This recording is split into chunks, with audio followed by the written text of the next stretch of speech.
cholangiocarcinoma. Now, to start with the case presentation, that was a 27-year-old female who presented with awareness of heartbeat for almost 1 year and abdominal swelling for 3 months. And the patient reported uneasy fatigue on exertion, and it was associated with headache, dizziness, with no history of orthopnea or nocturnal dyspnea. The abdominal swelling started 3 months prior to her admission in our center. It was slow in growing and was associated with occasional abdominal pain, which was dull in nature and non-radiating. She was also reported a history of unintentional weight loss and depressive features, which happened 3 months prior. On abdominal examination, she revealed distended abdomen, mainly in the umbilical region. It was firm, irregular, non-pulsatile, palpable mass, which was measuring approximately 10 to 11 centimeters. The mass was tender on palpation and manually movable and non-pulsatile. It was firm with irregular margins. We did metastatic workups, which were done and revealed no any distant metastasis. Actually, we did chest X-ray and thoraco-abdominal CT scan. So blood workups, investigations revealed normal electrolytes level, normal complete blood counts, normal renal function test, normal liver enzymes, and normal thyroid profile. 4 weeks before operation, the patient was optimized for the tumor excision, and a multidisciplinary team was involved that included cardiologists, endocrinologists, and anesthesiologist evaluations preoperatively. And in the ward, the blood pressure was fluctuating and actually on the higher side, elevating from 155/97 to 185 over 125 millimeter of mercury. So it was fluctuating all around. We also did some result for the neuroendocrine workups. 24 hours urine vanillin mandelic acid, the VMA was higher, as well as 24 epinephrine excretion, dopamine, metanephrine, and elevated VMA to creatinine ratio. They were all on the higher side. We also did some cortisol hormones level, which showed some slightly increase. It was 34.3 microgram per deciliter. We did cardiac evaluations and echo and ECG, which revealed normal ECG and the echocardiography with ejection of 88 fractions. So we also did CT IVU for this patient, and it revealed a retroperitoneal mass with hypochoric features far from the right kidney. It was pushing abdominal aorta medially and IVC laterally with no inversion on the surrounding structures. As you can see, the mass was pushing the abdominal aorta. From this view, you will see the mass just superior to the right kidney. This was the mass superior to the right kidney, just away from the right kidney. And this is the mass which was compressing at least the abdominal aorta medially. We also, so we optimized the patient for surgery, and then intraoperatively through median extended incision, because the tumor was so big, we opted to do the median extended incisions, and laparotomy through extended median incision was performed, and we did the cutter brush maneuver, right-sided medial bowel rotation, just to have a wider access on the operation field. And the retroperitoneal tumors, we saw retroperitoneal tumor with irregular shape located between the abdominal aorta and IVC. It was sitting on the bifurcation of abdominal aorta. The tumor was compressing the abdominal aorta leftwards and partially infiltrating the IVC. As you can see, this was the ureter, and this was the whole part of the tumor sitting on the abdominal aorta. So what we did, the right ureter was adherent to the tumor posterolaterally, and this is on the black arrow. This is a ureter. The inferior mesenteric artery was partially encased by the tumor, and the tumor was extending superiorly to the inferior border of the third part of the duodenum, pushing the left renal vein carefully. So we did the blunt and sharp dissection of the tumor, and was performed and with difficult, and right ureter was separated safely from the tumor. The adhered inferior mesenteric artery was dissected and separated from the tumor without vascular injury, and the IVC was partially which was partially infiltrated by the tumor. We clamped it and we did a partial excision of the IVC. As you can see here on the black arrow, that was the IVC in which the tumor was infiltrating almost 1/3 of it, and we used the vascular clamps and we clamped this tumor and we sutured the IVC by PDS5. And on the right side, this is the tumor which we were able to exercise it completely. So patient had blood fluctuation after tumor resection intraoperatively and was stabilized by the intravenous fluid and inotropes.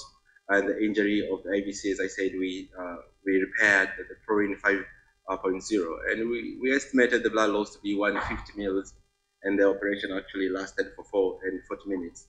The patient was transfused 1 unit of the whole blood intraoperatively, and NGT tube and for gastric decompression was given, and IV antibiotics and PPI, much more analgesics, and low molecular weight heparin were given postoperatively.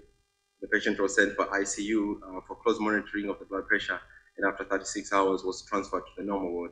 The blood pressure was normalized with no antihypertensive requirement after surgery.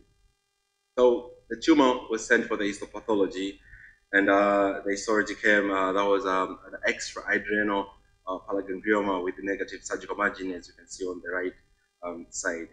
And actually, the Zellballen patterns confirmed it was the paragangliomas, extra-ectopic paragangliomas, which are the pathognomonic features of the histology, the Zellballen patterns on the histology. So this is all the high power from the pathology, which showed typical cytological features of the paragangliomas. The tumor cells have abundant amorphic amphibic cytoplasm and vesicular chromatin with occasional small nuclei and inconspicuous mitotic activities. As you can see here, the cytoplasmic, amphibic, cytoplasmic, and the chromatin cells. So all these confirm that was a paragangliomas, ectopic paragangliomas. So in the ward, the patient was discharged after 13 days, and controlled abdominal pelvic CT scan was not done, however, due to financial constraints, because the patient was covered under the social clearance. So we were not able to convince the social again to do the CT.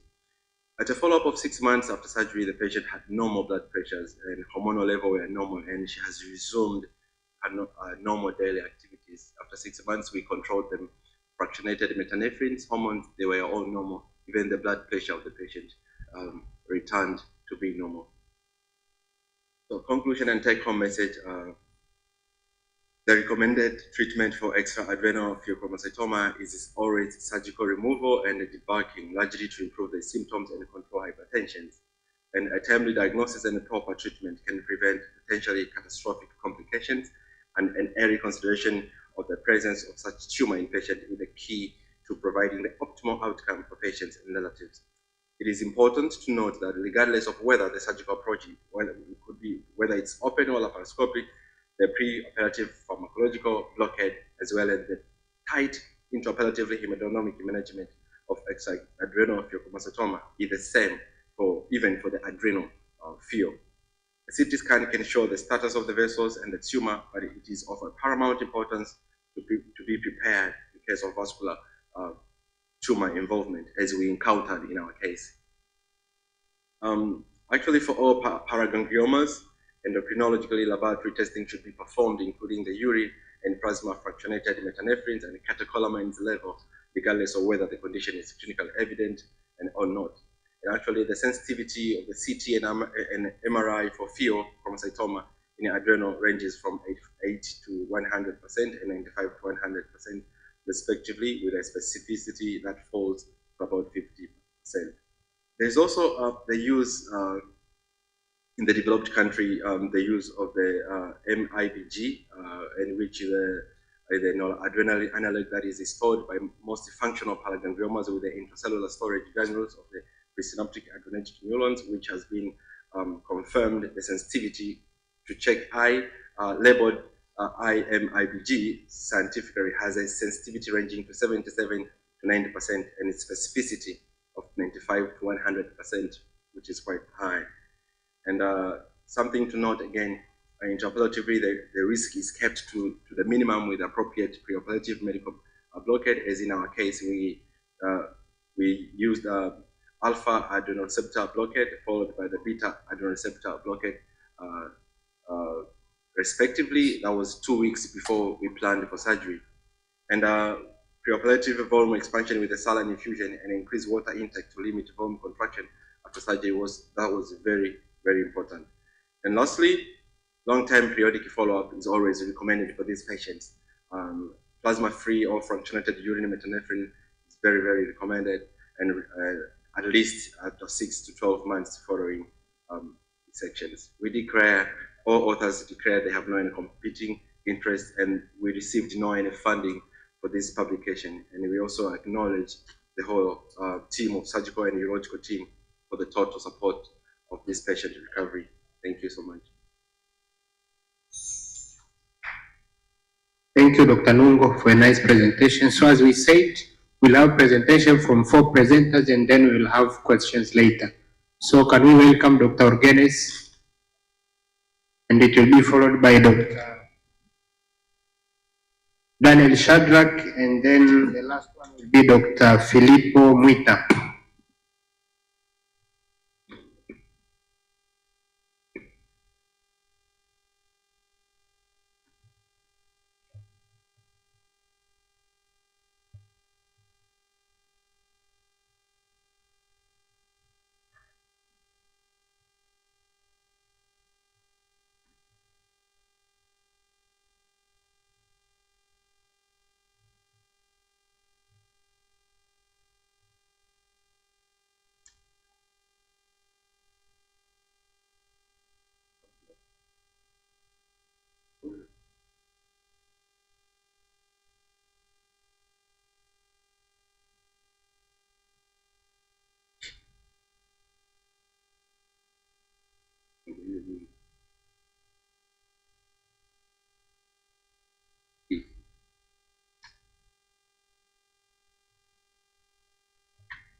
Yeah, good morning. Yeah, I'm going to take you through a short presentation.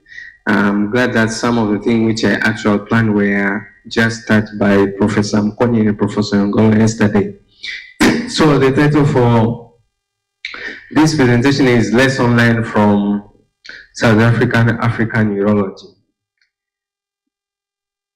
Yeah, so we all know that medicine is a noble profession and usually guided by certain tenets, and among them is the Hippocratic Oath, which has remained relevant for the past more than 2,000 years. And it's a practice which should be practiced with humility, with empathy, but always the interest of the patient should be put first, and they never break their confidence. So medicine is a profession which we know is require a very high precision, and one mistake, even in a very simple side like we saw yesterday, circumcision, may lead to complication which may have irreversible, but also may result to permanent disability, and sometimes may even result in death. So this necessitates that the medical doctor and specialist to be well trained in both knowledge and practical. And the mission of medicine usually is mission focused, and the usual never profit focused.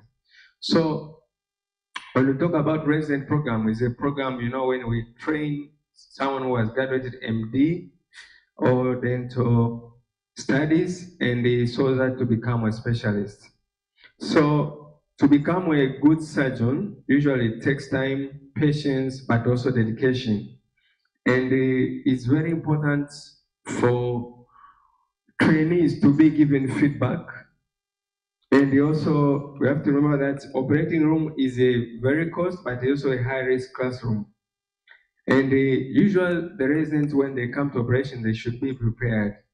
And while as I've said, in the operating room, usually it is very important for the trainer to give feedback in everything which is done in the theater. So for someone to become competent in surgical training involves someone must be good in knowledge, but also technical skills, decision making, communication skills, but also leadership skills. And another thing, the surgical education must balance the patient safety consideration, even if you are training someone, but also work hours restriction. Some countries, they have very strict time on how many hours you should work, and they don't exceed a certain hours. Even if the resident is on call, they don't exceed, because they believe if you exceed that hours of working, his ability to work may be interfered. But I know in Tanzania, a resident can work even for 36 hours. So it is more than also to consider how many hours this trainee is working. But also, despite that, we should consider legal and financial malpractice. I know whenever you are a consultant in theater, you are responsible for everything which will happen at the end legally, even if that operation was done by a trainee. But also, we should balance the excess of operation theater. If the procedure needs 2 people, maybe they don't need to scribe six people, but also pressure for clinical productivity. At the end, even if someone is trained, you should also consider what is the final outcome. So there are like 2 models of training which have been described in surgical training. The first one is pure discovery model. In pure discovery model, people think that someone should just see one operation and then do one and teach one. But the question to ask is, this is the good model in our surgical training. So another model is a guided discovery learning. In guided discovery learning is when someone is taken into each step. First, there is a preparatory material. So someone is taught to prepare the material and even is to read. And then there is a guidance in every step. And there is feedback in every step. If you are teaching someone maybe to do laparotomy, the first step maybe you teach to open the skin and maybe up to inside, and then the next step will be teaching maybe to be mobile. So in guided discovery, every step is monitored, and there is given feedback in every step, different from the pure discovery model where you assume that if someone sees the surgery once, you let him do the next time, and then you believe that the next time he can be able to teach. So in my personal view, I believe in the guided discovery method than the other method which say see one, do one, and teach one. So urology training is one of the most of the surgery in urology currently, most of them are endoscopic, and most of them they have a long learning curve. It's different maybe from other specialties, maybe if they do more of open surgery, but we know urology surgery, most of them, for example, for someone to be competent in 2RP, it is believed someone has to do at least 150 2RP and himself under supervision first. We need to be competent, but at least is commented at least to be 100. So, for example, in this study, if you see the rate of complication during the first quarter for this surgeon was 17%, but with time, you see the rate of complication became to be 4.5. So most learning curve for most of the cases in Europe, they need at least someone to do at least 90 cases for someone to be competent in that course. So after highlighting that, I'm going to compare our medical training now and compare with the South African medical training, and I believe we have something to learn. So in South Africa, for undergraduates, they start 6 years under undergraduate, and then they do internship for 2 years. And after internship, they're supposed to be 1 year, they call it community study year. So for here, I can say it's like internship because they are still being paid by the government. And after that, they may be posted to a point called medical officer position. But I know in Tanzania, our training is 5 years, and our internship is 1 year. And also, the law requires someone to work for 2 years before going to resident, but as we have seen in the recent trend, most of the MD will finish just MD and just join the resident program. So you can see here, training up to become a medical officer, it takes about 9 years in South Africa, but in Tanzania probably about 6 years or 7 years. So if you want to become a registrar, a resident in South Africa, registrar is a resident, they use the name registrar, but it's the same. So you need to apply for the medical officer position first. Usually, when you want to say you want to go to a resident in University of Cape Town, you will apply for a medical officer position first. So when you reach there, you will not be given the title of the resident first. You'll be appointed as a medical officer. And you will be required to work for some times. And after a certain level of skills you have attained and knowledge, is when you will be promoted now to start the resident program. And this is done by the head of department and the faculty. And but when also you join, you are supposed to do a pre-entry exam. This pre-entry exam is a nationwide exam. It's not an institutional-based exam. I know now if I want to go to Mwimbila, I just apply to Mwimbila, get the admission in Mwimbila. But in South Africa, in whatever university you apply, you have to do pre-entry exam. Whatever the exam the university you are there. And then if you are doing surgical training, you need to rotate the first 6 months. After being appointed as a registrar, you need to rotate in ICU and general surgery.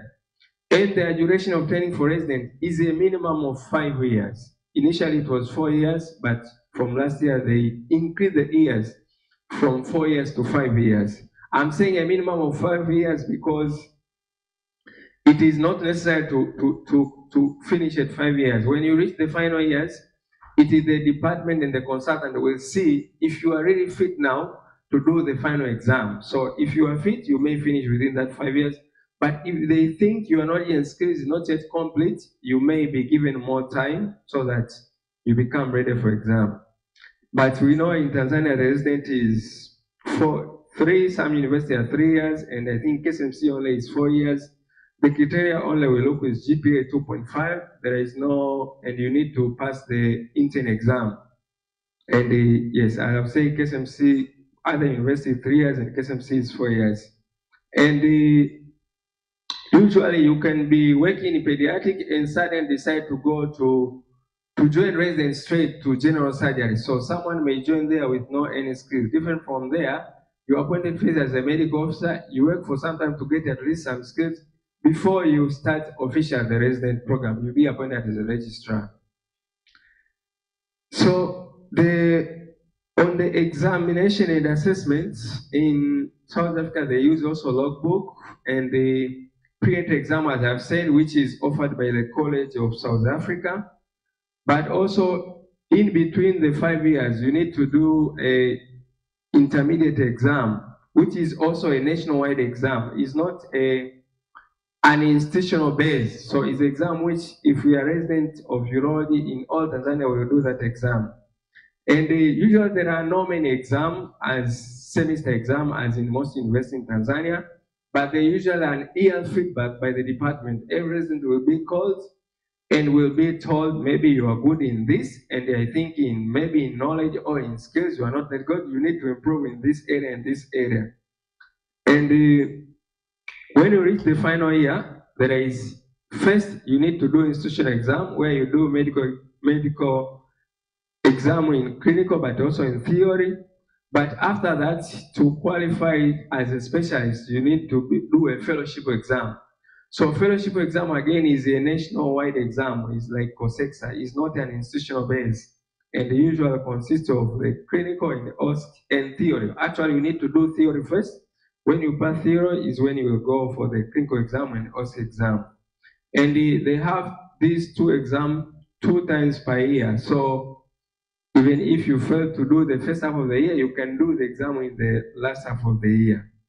And in between, of course, you must do research before you complete. And you can do research in any year, even in first year, second year. So in Tanzania, you know, we use logbook, we use theory exam, clinical exam, usually every semester. And up to now, our exam are individual institutional examination. We don't have a common exam to say these urologists have a certain standard in Tanzania. And we don't have fellowship exam. I know that there is COSEXA for the East and Central South Africa, but that is option, is not necessary. And about the enrollment, in South Africa, I'm taking up as the example of University of Cape Town, they usually enroll not more than 2 residents per year, and the usual 1 fellow per year in specific fellowship. So it's like in pediatric, there will be only 1 fellow per year, and maybe in urology 1 fellow per year. And usually they will at least alternate them in 6 months. So they won't come at the same time, so that they make sure if you go there, you have enough exposure. So you can find like University of Cape Town, we are 10 residents, but we're in charge of 3 hospitals. It's like we're in charge of maybe Muimbili, Mloganzila, and another children's hospital. So how are the training programs? So usually there are many meetings which will enable this registrar to make sure that he's more competent. One, there is something which called senior registration presentation.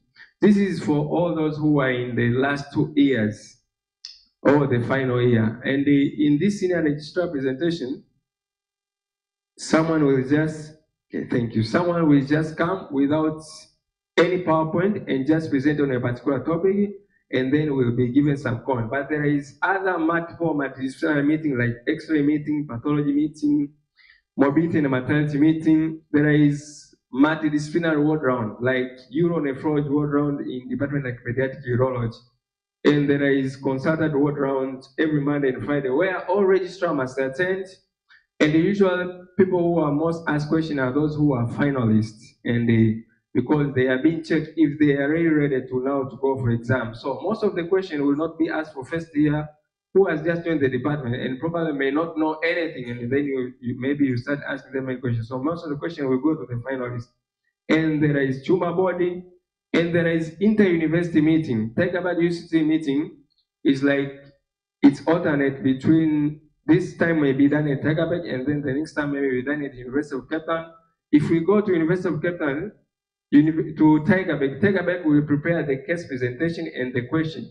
So the resident from the Tegabek will be presenting cases and ask questions to the resident from the University of Cape Town. And at the end, we'll discuss the cases and summarize what is the way forward. And this workshop are sponsored by most of the drug company and the drug which sell equipment like car stores.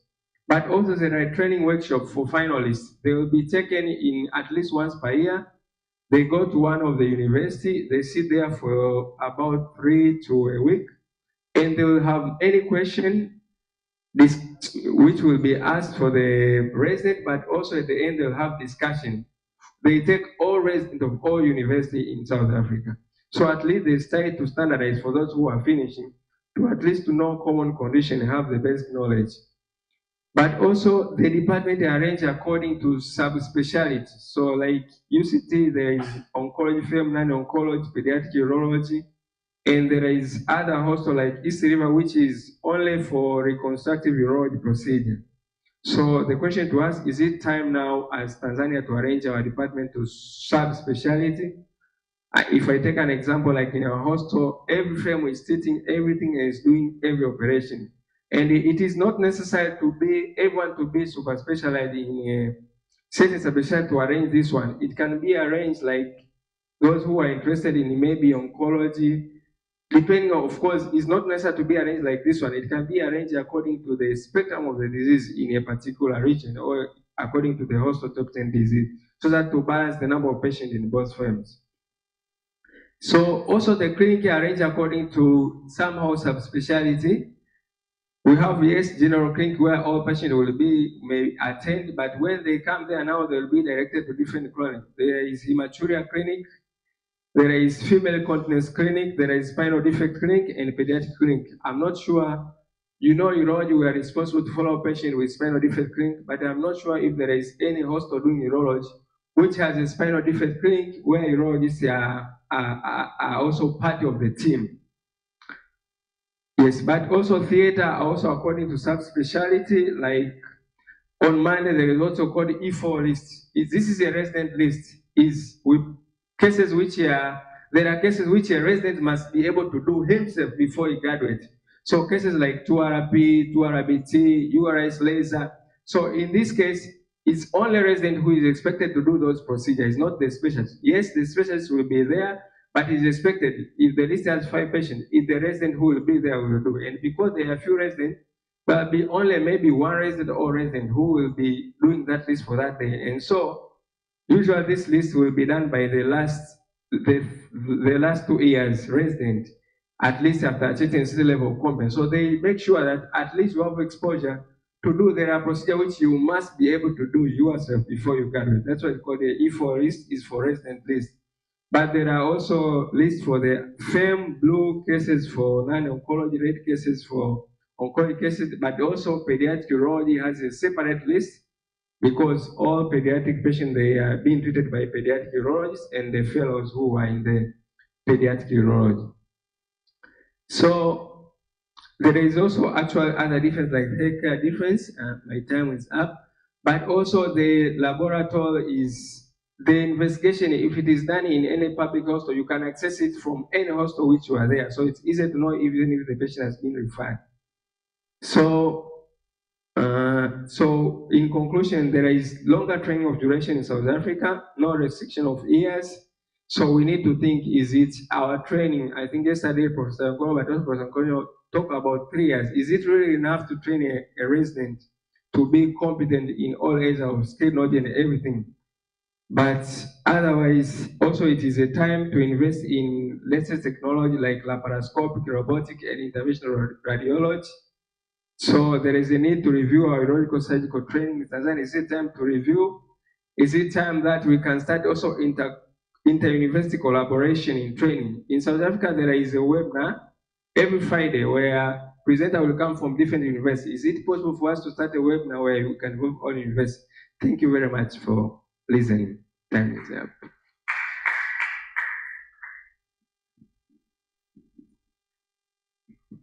So the next one is Dr. Shedrack. Daniel Shedrack, yes.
Good morning, colleagues. I'm going to share with you this morning about urifito as a novel phytotherapy for the treatment of enlarged prostate. So yesterday we heard about some ABCs about the clinical outcome, and this morning I will detail about the pharmacodynamics and pharmacokinetic profile of the medicine. I give her a few minutes while my colleague is trying to set up.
Okay, sorry for the delay.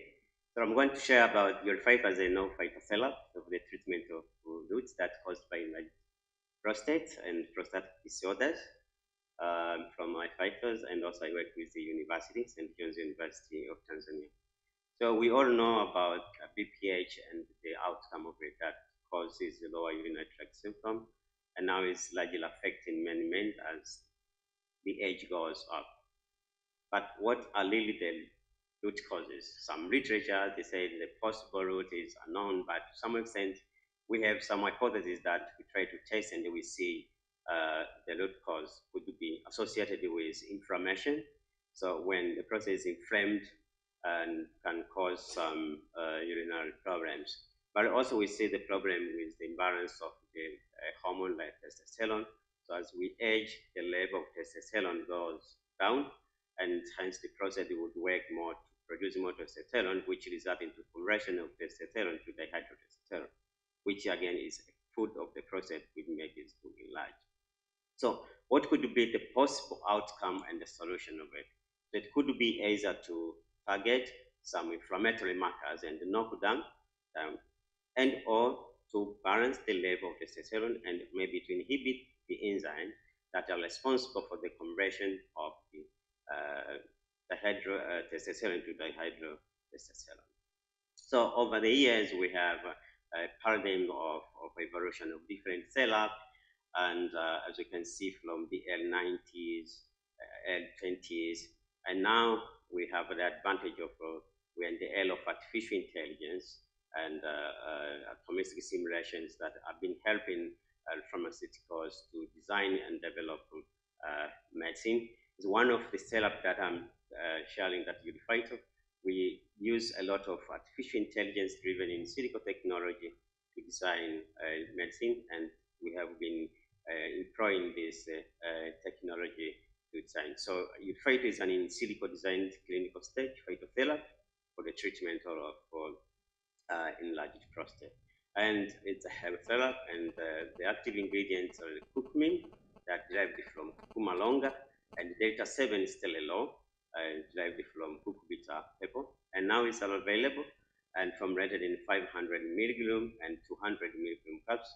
And in fact, this is made here in Tanzania, and we produce in our laboratory plant that are there and compliance to the GMP quality, and we ensure quality standards. So what do? We leverage a lot of AI technology from measure point discovering like the molecular target, and they help us to visualize how they interact with the proteins and RNA at molecular levels. And we really believe the issue of personalized medicine, and this is our target. We aim that every patient needs to be given a right medication. At the moment, yes, we are in a cohort-based, but we think in the near future, the treatment will be based on personalized individual rather than on a cohort-based. For that, we aim to have an expected outcome for each individual. So the fighter has a strong anti-inflammatory and has shown an ability both in vivo, in vitro, and also in silico experiments that we have been doing. It knocked down the expression of several inflammatory markers, including interleukin 6, 1, tumor necrosis factor alpha, and the cell growth factors, and the other inflammatory markers, but also both in vitro and in vivo has shown to inhibit 5-alpha reductase and therefore inhibit the conversion of testosterone to dihydrotestosterone, and they competitively bind to the androgen receptor and therefore limiting dihydrotestosterone to bind. And it therefore simultaneously reduces the prostate volume and they show an optimal flow. And we have learned that at least the maximum just 3 doses and 3 months, it is enough for complete recovery. It also helps to reduce the PSA, reducing libido, and address erectile dysfunction through two mechanisms, nitric oxide release, but also is a kind of blood thinner. And we have loaded with zinc that try to maintain prostate health, and therefore this helps to reduce the recurrence of the disease. And we have observed that over the past 3 years, there is no much recurrence that reported for the patient that have used the medication. It is orally administered for the 500 milligram, and it has really improved the bioavailability, plasma concentration, solubility, and it is easy absorbed, and it is normally excreted in the urine and feces, and it has a very higher and safety profile. So before we conducted the clinical start phase 2, we started with phase 1, like 2-3 years now. We had an average of 40 patients, and here is the general summary outcome. So we focused first on leveraging the safety profile of it. So we saw that it is generally safe, even at a very higher dose of 400 milligram. It's meant to be safe. It improved more the quality of life, and we saw that on average, of course, it depends with the patient. There has been different, but on average, it goes by trying to reduce the prostate volume at least by 30%, and also lowering the PSA level, improves urine flow within a maximum dose of 3 doses, that 1 dose is for 1 month. Recurrence, we have not had or seen recurrence for the patient that completed the dose of 3 months up to now for 3 years now, except those who just only used a single dose, but after 1.5 years to 2 years, then they can start complaining. So it takes a longer time. In the beginning, we started with a 200 milligram dosage for people that have more weight, like 130, 140 kilo body weight. It was a little bit not doing well.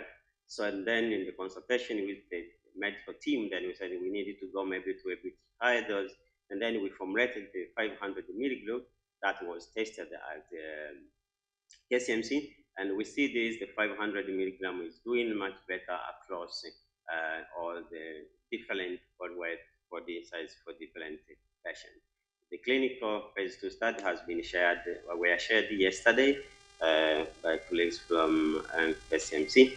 The medicine is registered in Tanzania, and as I said, is produced here in Tanzania, and it's easier and well distributed in some pharmacies, and is available now in Dodoma, Tanga, Arusha, Songea, and the KCMC in Kilimanjaro. Asante sana. This is the end.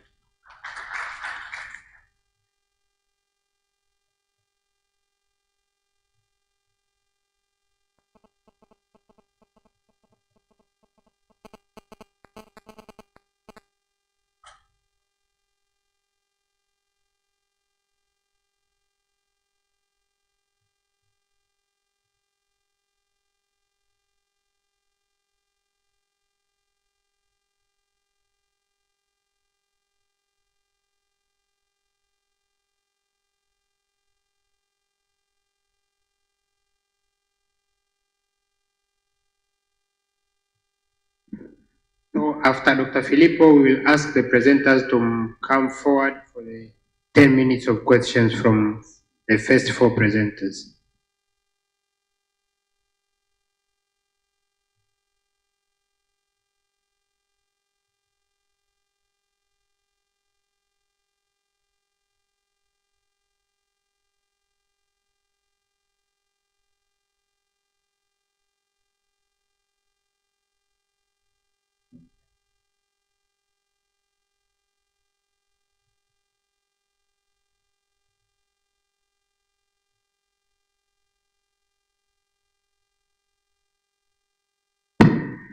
Okay. Good morning. So, my name is Dr. Filippo. I'll be presenting to you this report of horseshoe kidney, presenting the features of left pelvic ureteric junction obstruction. This case has been published in the International Journal of Case of Medical Reports, and it's on the last points of being released. So, horseshoe kidney, this is one of the most common, it's the most rare conditions of congenital abnormalities, which occurs in children with an incidence of about 1 in ratio 500 and also it has a 2:1 preponderance of male compared to females. So the abnormalities usually occurs between the 4th and 8th weeks of embryonic development and due to fusion of the metanephric buds. So actually this fusion usually it causes the malalignment of the kidney so that they are usually anteriorly displaced, and also even the ureters and the renal pelvis usually also is anteriorly displaced. So this one causes stasis of urine because of the lying of the ureters up, which crosses above the isthmus. So most of the patients will present with features of hydronephrosis as this case. So actually we present a case of a 3-month-old male who presented with a 2-month history of excessive crying while urinating and was associated with a tendency to roll around his bed and also episodes of listlessness. His caregiver reported that the baby had a normal voiding with no void evidence of reduced urine output or hematuria. However, he had episodes of blood-stained stool. Physical examination revealed a slight uniform distended abdomen with a slight tenderness in the left lumbar region, and also there was no organomegaly, and also the kidneys were not palpable. Abdominal ultrasound was done and revealed a thick-walled urinary bladder with irregular outlines and also dilated pelvic system with features of left hydronephrosis and also moderate vertical data differentiation. CT scan also was done, which revealed features of left kidney with slightly enlarged left kidney compared to the right, and decreased left parenchymal thickness, this one. So there was actually the left kidney, which is hydronephrotic, but with the isthmus connecting both the left and the right pole, and also the dilated calyces. Also, on this CT, figure 1 here, 1B, it shows a grossly dilated left kidney here, and also with severe hydronephrosis compared to this one. And also, this one was secreting, has a delayed secretion compared to the right. As you can see, this one here, it has already excreted, but this one is not, and severe hydronephrosis. Other blood workups, the full blood picture, only the HB was a bit low, 9.2, and also with normal leukocytes and platelet counts, renal function tests, coagulation profiles, and serum electrolytes all were within the normal range. So for this patient, as from the previous discussion, even from yesterday, the most common surgery which we do with this patient with Fujo, with positive kidney, usually is dismembered pyeloplasty. So it's the gold standard treatment. And even for this case, we did the same. So we did a dismembered pyeloplasty through supraumbilical transverse incision and the transperitoneal approach. So we found a small accessory spleen that was visualized above the normal spleen, and to achieve adequate space, the splenorenal ligament and nephrophoric ligaments were incised, and renal pelvis with high insertion of the ureter was observed here. So this figure shows here an enlarged renal pelvis, and also this black arrow here, sorry. So shows a constriction at the pelvic ureteric junction, same here. So this is the renal pelvis dilated, and this is a constriction. And also below this one, there was an accessory vein, but was not obstructive. So an accessory renal vein was not obstructive, was passing over the dilated pelvis, and the lower renal pole was connected to the right renal pole, passing anterior to the abdominal aorta. and stay sutures were placed in the renal proximal to the anticipated line of dismemberment, and another stay suture was placed in the ureter, distal to the level of the stenosis. And the tensely dilated pelvis was decompressed with a 21 gauge needle before dismembering to avoid excessive pelvic reduction, and then the PUJ was dismembered, the pelvic was excised. So this is the diagram. These are the stay sutures. And then we did a dismembered pyeloplasty. So the stenotic part of the ureter was removed and the pelvis was irrigated with saline to avoid blood clots obstructing the ureter, and the DJ stent was inserted before closure of anastomosis with the 5-0 absorbable sutures. The patient was followed for the 6 months because this case was done actually in October last year. So the patient was reported to have significant clinical improvement. The episodes of crying were not reported, and the child is gaining weight. So the conclusion, say there should be a high index of suspicion of QJ obstruction in patient who presents with a horseshoe kidney, and especially with symptoms as for this chart. And also the management require a multimodal approach with the judicious use of endoscopic and open surgical intervention. However, in our case, we usually commonly do the open surgeries. However, there are other modalities like laparoscopic and robotic assisted, so you need to know that. The collection of PUJ obstruction is recommended for treating these symptoms, and the Anderson highness via the decision without additional division of the isthmus is the effective and safe procedure of treating.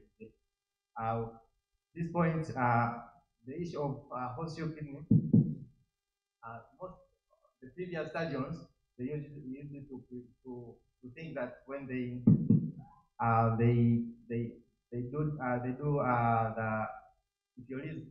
will help to reduce these symptoms, but it has been shown that so many complications are observed, and so now it's not recommended to do the division of the isthmus. So you just do your pyeloplasty and then you make follow-up of your patient. So in acknowledgement, we would like to thank the whole surgical team for supporting our patient's recovery, and this case approval was accepted from a approval, and there was no funding concerning it. So these are the differences. Thank you.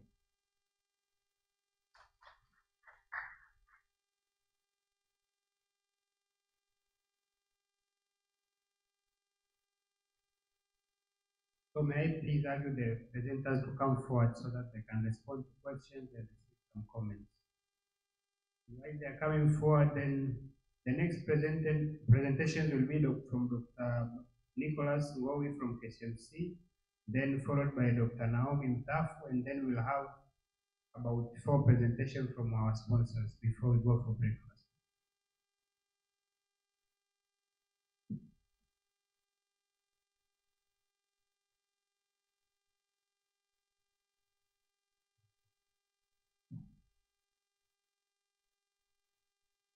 So welcome for questions and comments from the first 4 presenters.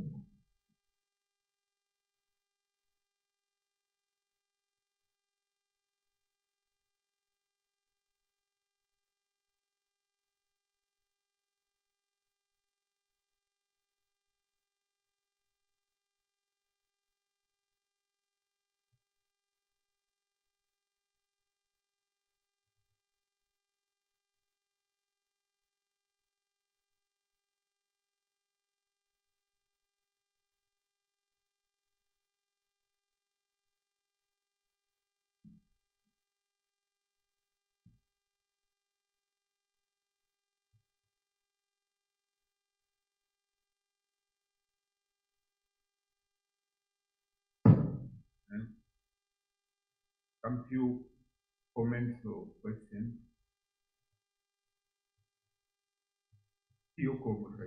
How easy was it to get a drug control hypertension before surgery was done?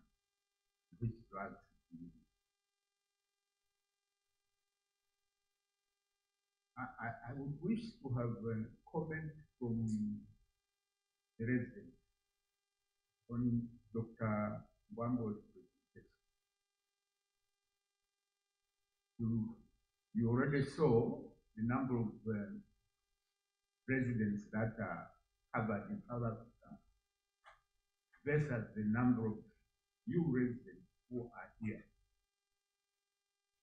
Do you feel that we should extend the code 5 years?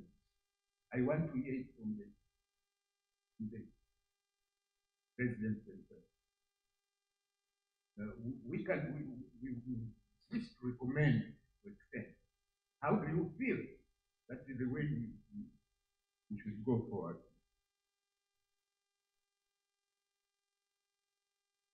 And where are you going to start anyway? So that the system in the different universities are so different. Everybody has its own way of management. I don't know where we start. Whether we start with the MCP comment that I will give. The drug that you have produced, it reduces the amount of the volume of the soil. The nitrite does the same, and unfortunately, it is also brings about erectile dysfunction. I don't know whether you would wish to have a study that would try to see patients who are using your drug with regards to erectile. And then that drug reduces PSA. Are you not worried of that? Because if it reduces PSA, then the urologists who are actually trying to watch these patients, PSA as a way to monitor whether they can develop malignant tumor or not, may be a little bit more skeptical to use this drug. I think those are.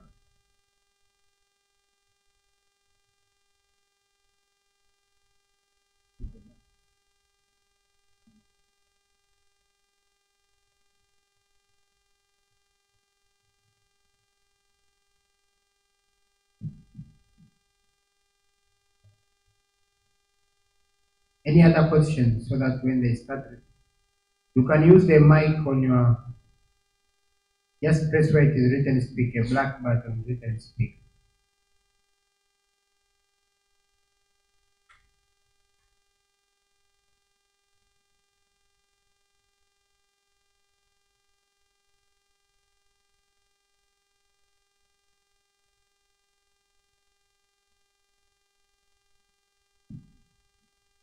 Thank you. My name is Dr. Majura, resident here, 2 urology from KSNC. I have a question for Dr. Charles. Yes. In case that you have presented, I'm wondering what was the comment from an oncologist, and what was the AGCC prognostic stage group, because this will guide the oncologist on the need of adjuvant radiotherapy for this fear of extraadrenal ganglioma. So in the presentation here actually was silent, the lymph node status during the surgery and the oncology discussion, because it can give a gap, or it actually prevent the oncology discussion, give a room to prevent local recurrence. So what was the AGCC prognostic stage group and lymph node status?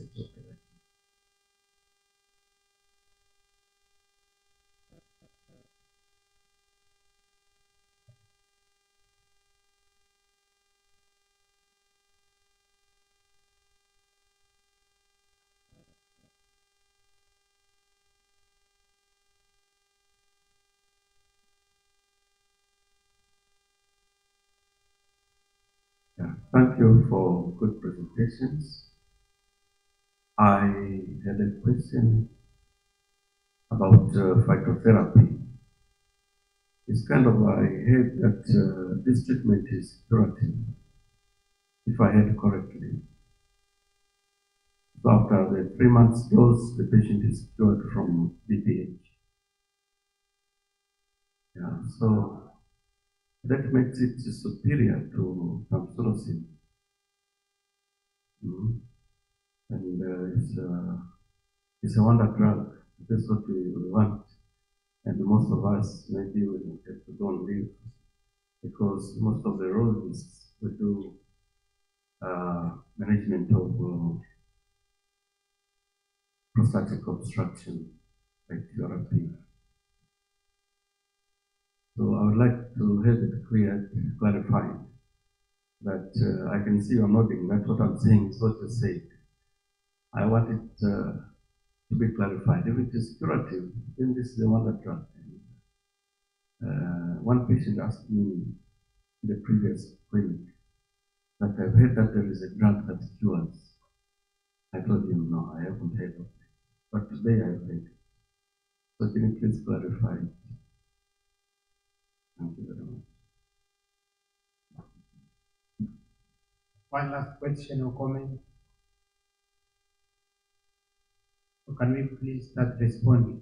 Use the mic in front of you.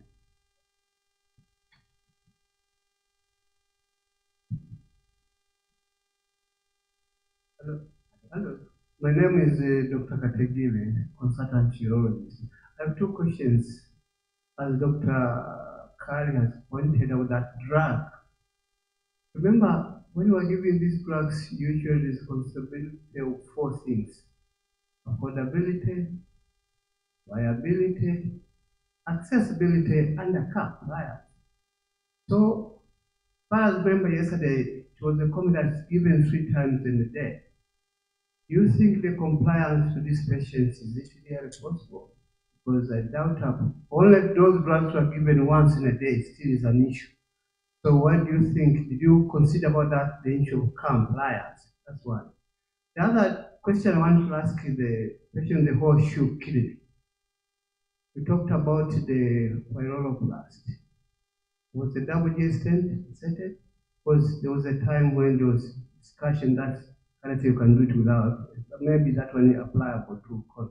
But the only thing is that did you do on one side or was it bilateral? Because we found there in the X-ray shows that the left one was more affected than the right one. Those were my two questions. Thank you.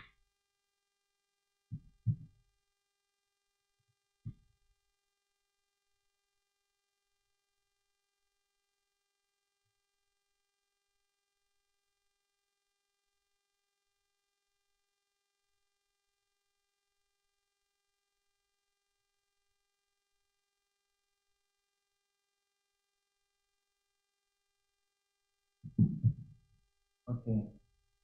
My name is Dr. Damian Sena. I'm third year from UHAS. My question goes to phytotherapy. You said that the disease next oxide. So I'm trying to ask myself, where does this next oxide come from?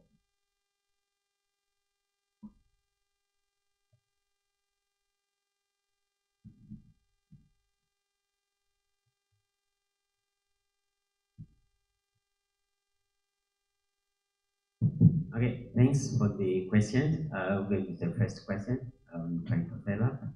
Yes, it addresses libido and improve erectile dysfunction, and we have many clinical cases, of course, also reported from KSMC. Even though the objective from KSMC was not wanted to assess about erectile dysfunction, but the patient have reported that the erectile dysfunction really improved and the libido improved. So I can assure you that also the literature support that the molecular phyto improves the libido and also addresses erectile dysfunction. That was one. And second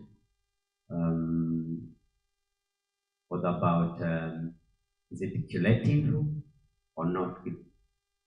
About PSA, oh, thanks. So yes, it reduces PSA. And the reasons why we have curcumin, curcumin has antioxidant and also is an anti-inflammatory molecule. And the reason why they try to reduce PSA is that it binds also to the androgen receptor. It competitively binds also with the dihydrotestosterone hormone. And with these two reasons, that curcumin being an anti-inflammatory compound and with antioxidant, it also fights with prostate cancer. And we are still going on with some studies. I have some other PhD students. We are working on if it can cure prostate cancer, and we see that it is also showing some promise for prostate cancer. So it helps also just in the management also prostate cancer in the early stage. Thank you.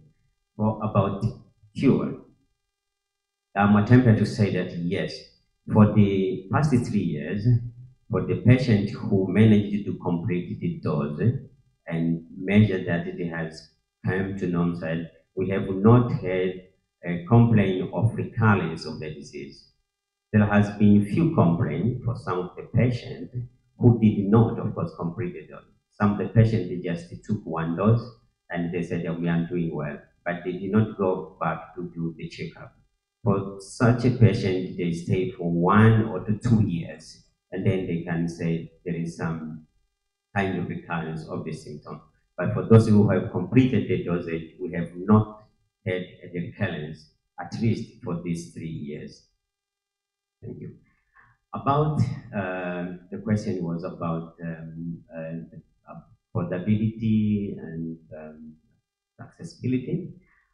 Yes, it's affordable in the sense that you have a single capsule. It has all this the benefit. You don't need to take many other medication if you are using Urify. So you don't need to take medicine for libido, for erectile dysfunction, for reducing prostate volume, for enhancing your hemourinary flow. So a single dose is enough. Adherence, yes. We have not had more complaint about the patient because the treatment time of it is little bit less. You just use for 1 to 3 months maximum, and then you don't use more medicine. So they will just require to use 3 months maximum, and then they are free of the medication. So that we can say there is a good adherence to many of the patients when it comes to use Urify. And availability is now available in some of the regions. It has not covered many regions, but shortly it will be available in many regions and many places in the country. Thank you. Thank you so much. My name is Dr. Charles, and I was the one who presented the case of pheochromocytoma, extra-adrenal pheochromocytoma. So I got 2 questions to respond. One from Professor Yonkolo. He asked about what medication I used, to paraphrase your question correctly, what medication I used to control the blood pressure for these patients. I will try to respond as follows. So basically we have some set of drugs groups because this patient present with a high level of catecholamines. So first of all, we have the alpha-1 androgen blockers in which we use adenosine or doxazosin, and actually preferably 2 weeks before surgery, preparatively. We also have the beta-1 blockers. This one they use to block the cause tachycardia. This patient, remember, they have classical symptoms like diaphoresis, tachycardia, and headache. So beta blockers take care of the tachycardia. There is also use of non-selective group, the non-selective blockers group like phenoxybenzomide. The phenox is the best and safe. However, it should be used precautiously because it always causes rebound tachycardia, and actually it should be given, beta blockers supposed to be given prior to phenox. So these are the most drugs which we use at our center to control assist the blood pressure. Another thing is about volumes like excessive fluids. This patient should be given just to maintain the hemodynamic stability. Another question I was asked about the tumor staging for pheochromocytoma, AJCC for oncological groups, if I'm correctly. We classify this patient as a stage 2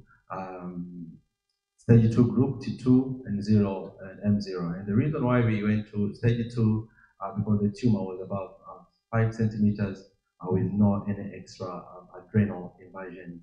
And actually, there was no any lymph nodes seen or any distant metastasis. So it was stage 2, T2 and 0, M0. There is a chance of recurrence for this patient, but most of the literature they are supporting after 15 years, this patient may present again with a recurrence. So the recurrence is already there, which is supported by the literature. Thank you.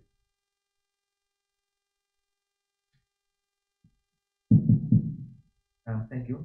I would like to respond to questions of category.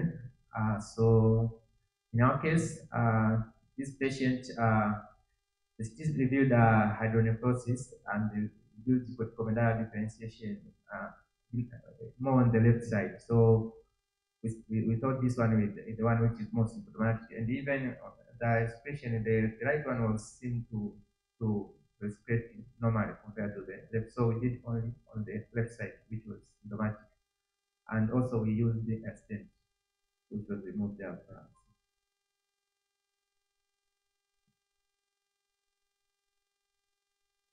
Yeah, thank you. Prof asked one of the questions. I might not have a direct answer, but maybe some people may have a more better answer. They ask you, where do we start? I think for me, we can, if we really see there is a problem, because I'm not sure if we agree that 3 years someone can be retrained in urology and be competent in not just in everything. So if we really see there is a problem, I think we can collaborate with other organizations like TSA. And then I think the problem is not only in urology training, even in other surgical specialties. If you look, I don't think there is countries, most of the countries which train 3 years in surgical training, but in Tanzania we believe someone can be trained in 3 years. So we can have other stakeholders like TSA and other institutions, and if we see there is a need, the first step is to review first the number of years to standardize, and then later we can see how we can standardize the way of assessment. And maybe in future there could be even a need to form Tanzania Surgeon Fellowship College, which can have a standardized way of assessing these people who are in training to make sure that the quality is maintained in our training. The question was also posed, what do they think? Training for 4 or 3 years, which one is enough? Are they ready? So I think we'll have a response from a representative from MUAS and KCMC. So what do you think, Doctor?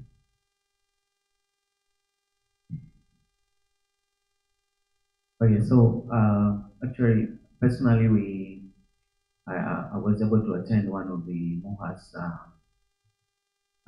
conference that was discussing the extension of the actually the course of what we're taking, mostly surgery, urology, and others. And it was suggested that there was a lot of discussion, but at the end we agreed that actually we have very short time in training for MA. So most of the courses that were suggested will go for 4 years, and some of them for 5 years. So personally, I'm ready for this, and maybe if there's another. Yeah, from KCMC, what do they think? Yeah. So.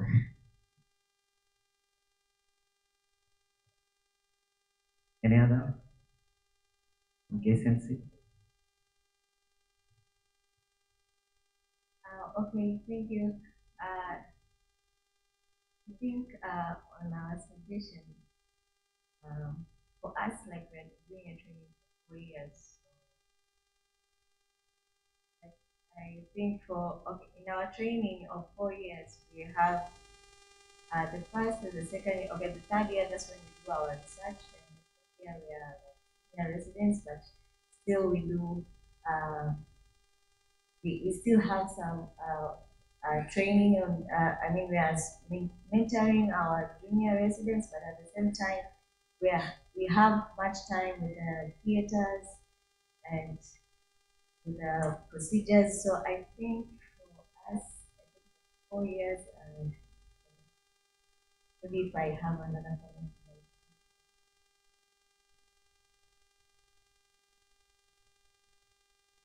Do you think 4 years are enough, or we go for 5? I think 4 years are enough.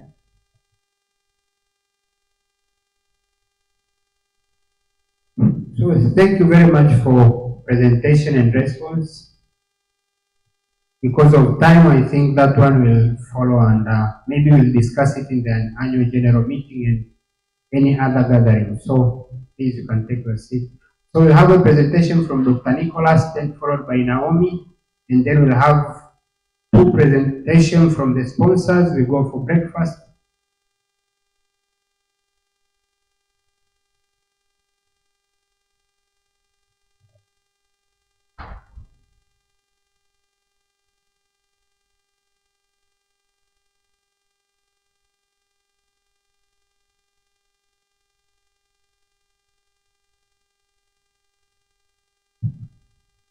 So good morning once again, colleagues. Happy to share with you our project finding on the link between obesity and prostate cancer. So this is the outline of my presentation, which I'll be going through. And as you may be aware that the incidence of both prostate cancer and obesity is increasing all over the world. But the most important is the prostate cancer-associated mortality rate, which is increasing, especially in developing countries like our country, Tanzania, where prostate cancer is among the most common cause of mortality in men. So things like age, race, and genetics are well known to be risk factors for prostate cancer. However, there's nothing we can do much on them because you cannot modify them so that you can reduce the risk of prostate cancer.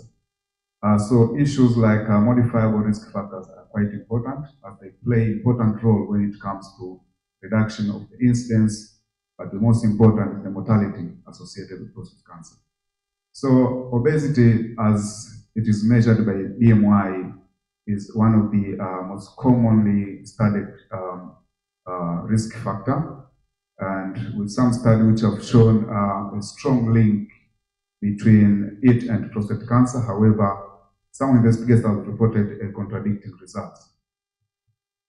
So despite the fact that in our country, Tanzania, there is high prevalence of both prostate cancer, but also obesity is there, we do have a scarcity of information regarding the link between the two. And therefore, we are failing to advise the community based on the data. So this build up the basis for us to try to look at the link between these two conditions. So in this study, actually, we used the data which was collected during prostate cancer screening, which was done in the northern zone of Tanzania. For those who may not be aware of the northern zone of Tanzania, administratively, northern zone is divided, it's comprised of 4 regions, which include Tanga, Arusha, Kilimanjaro, and Arusha. And the population for this study were men aged 40 years and above, who actually had 2 categories of the prostate done because of the elevated PSA. So BMI was categorized into 4 categories based on the WHO category, which includes underweight, normal weight, overweight, and obese. So Gleason score in this analysis, we actually define the Gleason score, high Gleason score, as any score which is more or equal to 4+3. And we actually use logistic regression to try to find out the direction of the association, but also how strong is the association between obesity and prostate cancer. In terms of the results, so in this study, actually, we included around 572 men, and their median age was 70 years, and the majority were having a normal BMI, which accounted for 41%, and obesity accounted for 25%. It's quite high. And looking at the PSCA, we found that around 58% of the participants had a PSCA level between 4 and 10. And in terms of prostate cancer, out of the 572 men who had biopsy, 176 they were found to have prostate cancer histologically, which accounts for around 31%. And of these, 45% they had high-grade prostate cancer. So we tried to look for the, stratify these study subjects based on their BMI category, and we found that the BMI actually, the median BMI vary across the BMI categories, and actually this variation was not significant, but what is important is that obese men had a higher median age as compared to the rest. But also when we tried to look for the PSCA, we also found that PSCA vary significantly across the BMI category. And this variation was quite significant statistically. And what is important is that men who had overweight and those who were obese, they had a lower median PSA as compared to the others. So in terms of prostate cancer, we also found that prostate cancer detection rate also varies significantly across the BMI category, with obese men and those who had overweight having the highest proportion as compared to patient were actually statistically significant. The same applies for high-grade prostate cancer. So the last thing which we did was to try now to do logistic regression and find out the direction and the strength of the association. So the first part of the table, I'm sorry I don't have a pointer, but this is the first part of the table. I'm not sure if you can see my cursor, but the upper part of the table try to find out the strength of association between BMI and prostate cancer diagnosis. So you can see from the table that those who had overweight and those who were also obese, they had higher odds of being diagnosed with prostate cancer, even after adjusting for some of the known confounders such as age and PSA, but also the prostate volume. So the lower part of the table, you can see it is trying to find out the strength of association between BMI and having a high prevalence for prostate cancer. So you can see that obese men had higher odds of being diagnosed with high-grade prostate cancer as compared to their normal weight counterparts. And these were also statistically significant. So from this study, we can say that Tanzanian men with an elevated PSA and high BMI here we are referring to overweight and obesity, they have an increased risk of being diagnosed with prostate cancer. And with obese men having an additional risk of being diagnosed with high-grade disease. And therefore, we think there's a need to put more emphasis on the maintenance of normal BMI as part and parcel of preventive measures towards prostate cancer.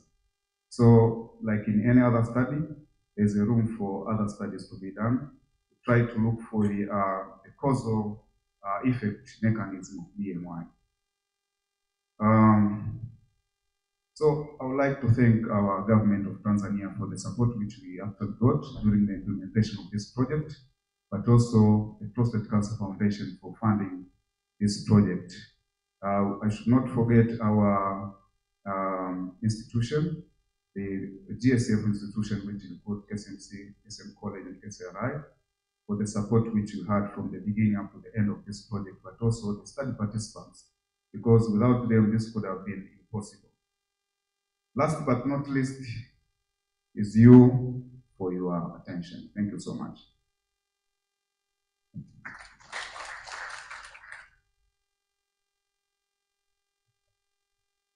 So it's time for Dr. Naomi to take the stage.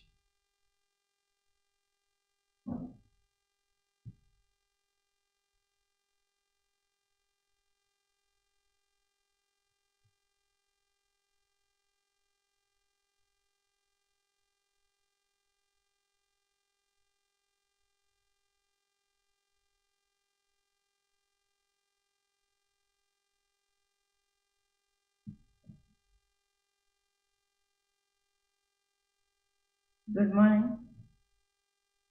My name is Naomi Mchafu, a Euro resident at DM from MOAS.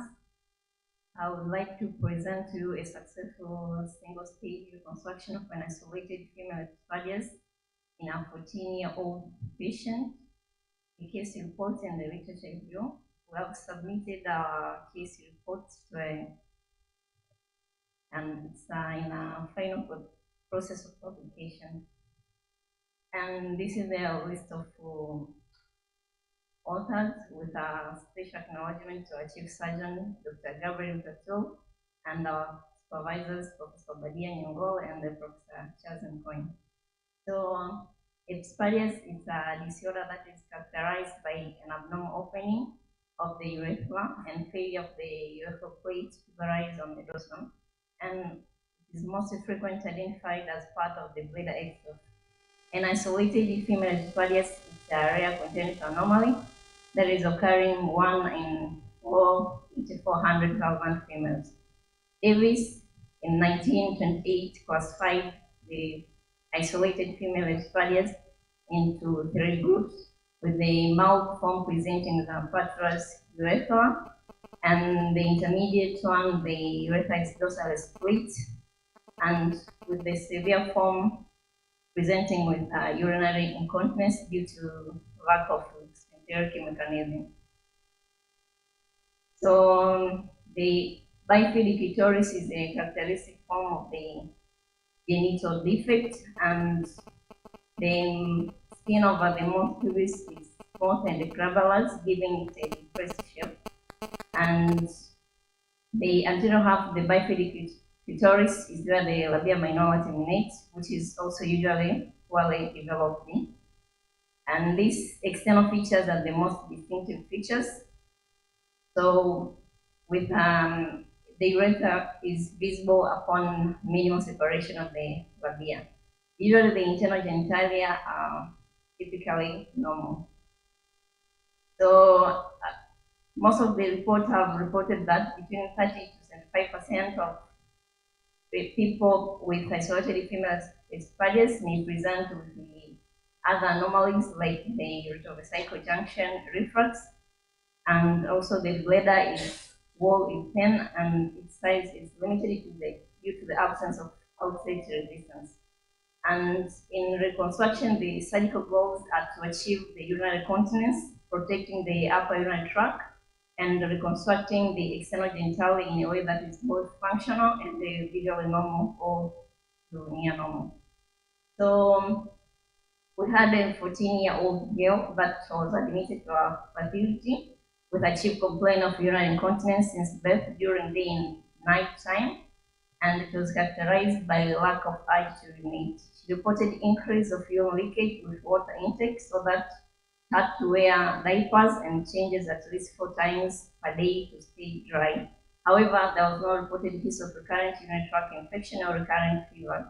The patient was born through vaginal delivery at term with a birth weight of 3.0 kg. And she had normal developmental milestone. She's the 6th child in a family of 8 siblings, and her sisters had no similar complaint, and there was no family history related to any congenital anomalies in both paternal and maternal side. The patient was a grade 4 pupil and reported inability to cope with studies, having to deal with social discrimination due to cold wetting and smell of urine. During the course of her illness, the patient was being treated with herbal medication, and later on she went to provincial hospital in Kigoma, where they referred her at the Muhimbili National Hospital for surgical reconstruction. So on physical examination, she had the vital signs that were within normal range, a body weight of 42 kgs, a height of 150 centimeter with a BMI of 18.6. And her abdomen, there were normal findings. She had a non-hairy polyform mons with bifid clitoris and a developed labia minora terminating on the respective halves of the bifid clitoris. There was a patulous urethral opening anterior to the bifid clitoris with continuous urine leakage. The patient had normal formed labia majora, normal vaginal orifice and hymen, and normal position of the anus. The spine examination revealed normal findings, with other systemic examination were unremarkable. So laboratory results of urine test, full body picture, and serum biochemistry were all within normal range. KUB ultrasound revealed a normal scan. ECG revealed were also normal. So before reconstruction, we did urethral cystoscope, which showed a patulous urethra with a short urethral length of approximately 0.5 centimeter, while coaptating external urethral sphincter, open bladder neck with a shark mouth appearance, wide open right uteric orifice with normal appearing left uteric orifice and normal bladder neck also. So the surgical reconstruction was carried out in a photon position, and stay sutures were placed in the wall of the urethra on either side. A smile incision from 9 to 3 o'clock was used to free the urethra from the clitoris and the surrounding tissue. There was no disruption of the plane between the urethra and the vagina. Full mobilization of the urethra and the bladder neck anterior was achieved. Suprapubic cystosome catheter was inserted through a suprapubic onto a tip of the right angled faucet that was passed through the bladder neck. A 30 centimeter wide patch of the bladder wall from the mid-trigon going down across the bladder neck was excised to facilitate narrowing of the bladder neck. And the bladder neck was reconstructed by Marshall technique, followed by tuberization of the urethra with 5-0 PDS suture over a 12 French Foley catheter, achieving a urethral length of 4 centimeters. Subcutaneous, the bifid clitoral structures and labia minora were joined in the midline, and the surgical procedure was completed, achieving a cosmetic appearing mons pubis through approximation of the bifid clitoris, incising the lateral sulca between the labia majora and minor, allowing the supromedial rotation of the labia majora and underlying peripubic adipose tissue. And the surgical wound was dressed with mupirocin, and the patient was kept on intravenous antibiotic for 7 days with daily surgical wound care. And on the left side, it's a picture showing sutures, stay sutures at 3 and 9 o'clock, and in a smile incision mark on the right side. And this was the final appearance of the surgical reconstruction with a 12 French SPC catheter and the urethral catheter. On day 5 post-operative, she had a surgical wound gaping with discharge, past discharge, and she was managed with Dell stick button, continuation of the intravenous antibiotic and the mupirocin cream. And the SPC and the urethral catheter were removed on post-operative day 10 and 14 respective. And after removal of the urethral catheter, the patient was able to attain continence for the first time in her life. And as she felt bladder fullness, the urge to urinate, and the feeling of complete bladder emptying. The patient was instructed how to perform Kegel exercise to strengthen the pelvic muscles. She was discharged home on day 20 post-operative with a 2 weeks follow-up plan at the outpatient department where there was no any complaint. So on the left side, the external appearing genitalia after 3 weeks post-surgery, and the right one is 5 weeks for studying that when she was seen at an outpatient clinic. So in conclusion, as per Davis classification, our patient had a severe form of isolated female esophagus and has a single reconstruction where we are able to achieve a 4 centimeter urethral length in just one surgical session. And also we are able to restore the normal urethral resistance 14 days after the removal of the urethral catheter and SPC, as it was evidenced by the patient's desire to urinate and resolution of her incontinence. So isolated female esophagus, it is critical to perform a complete physical examination of the female child genitalia in order to avoid missing the occasional isolated esophagus. And when an individual is diagnosed, our recommendation is to undertake a single-stage urethroplasty, bladder neck reconstruction, and perineoplasty in order to guarantee a functionally improved urethra as well as a satisfactory cosmetic result. Thank you, and this is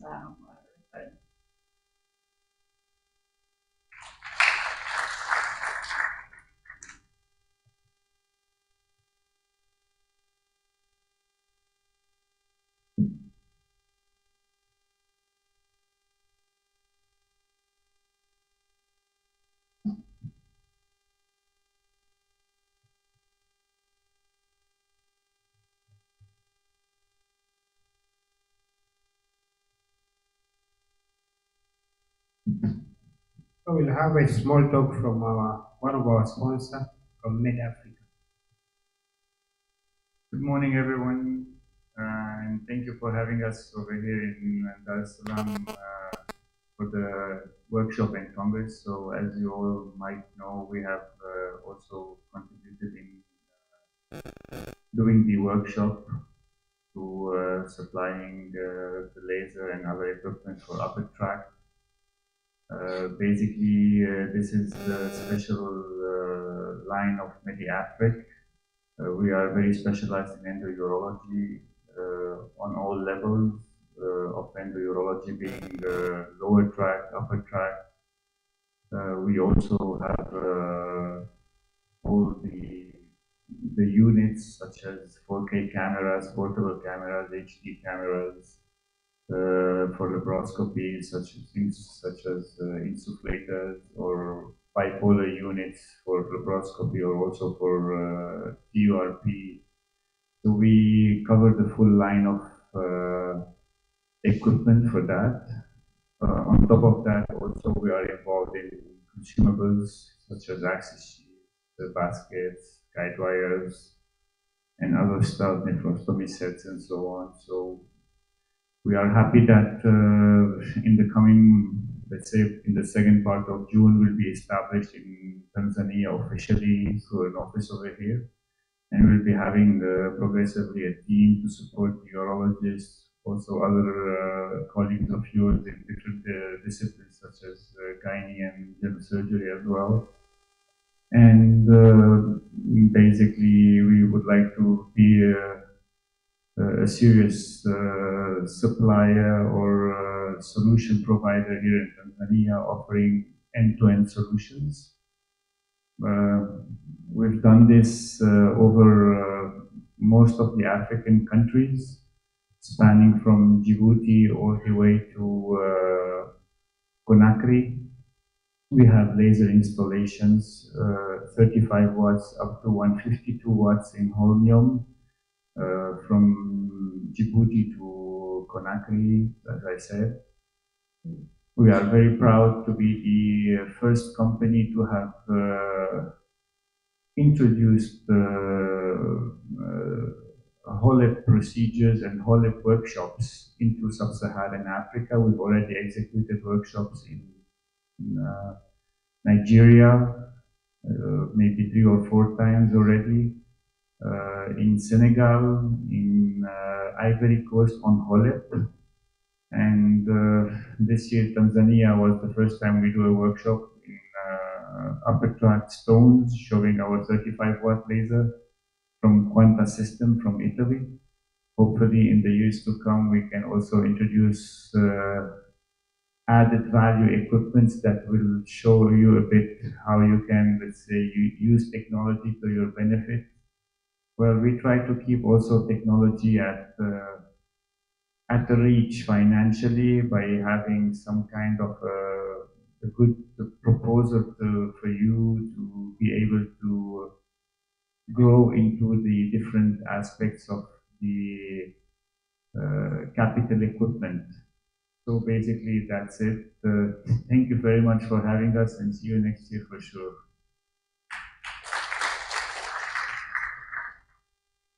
Any questions?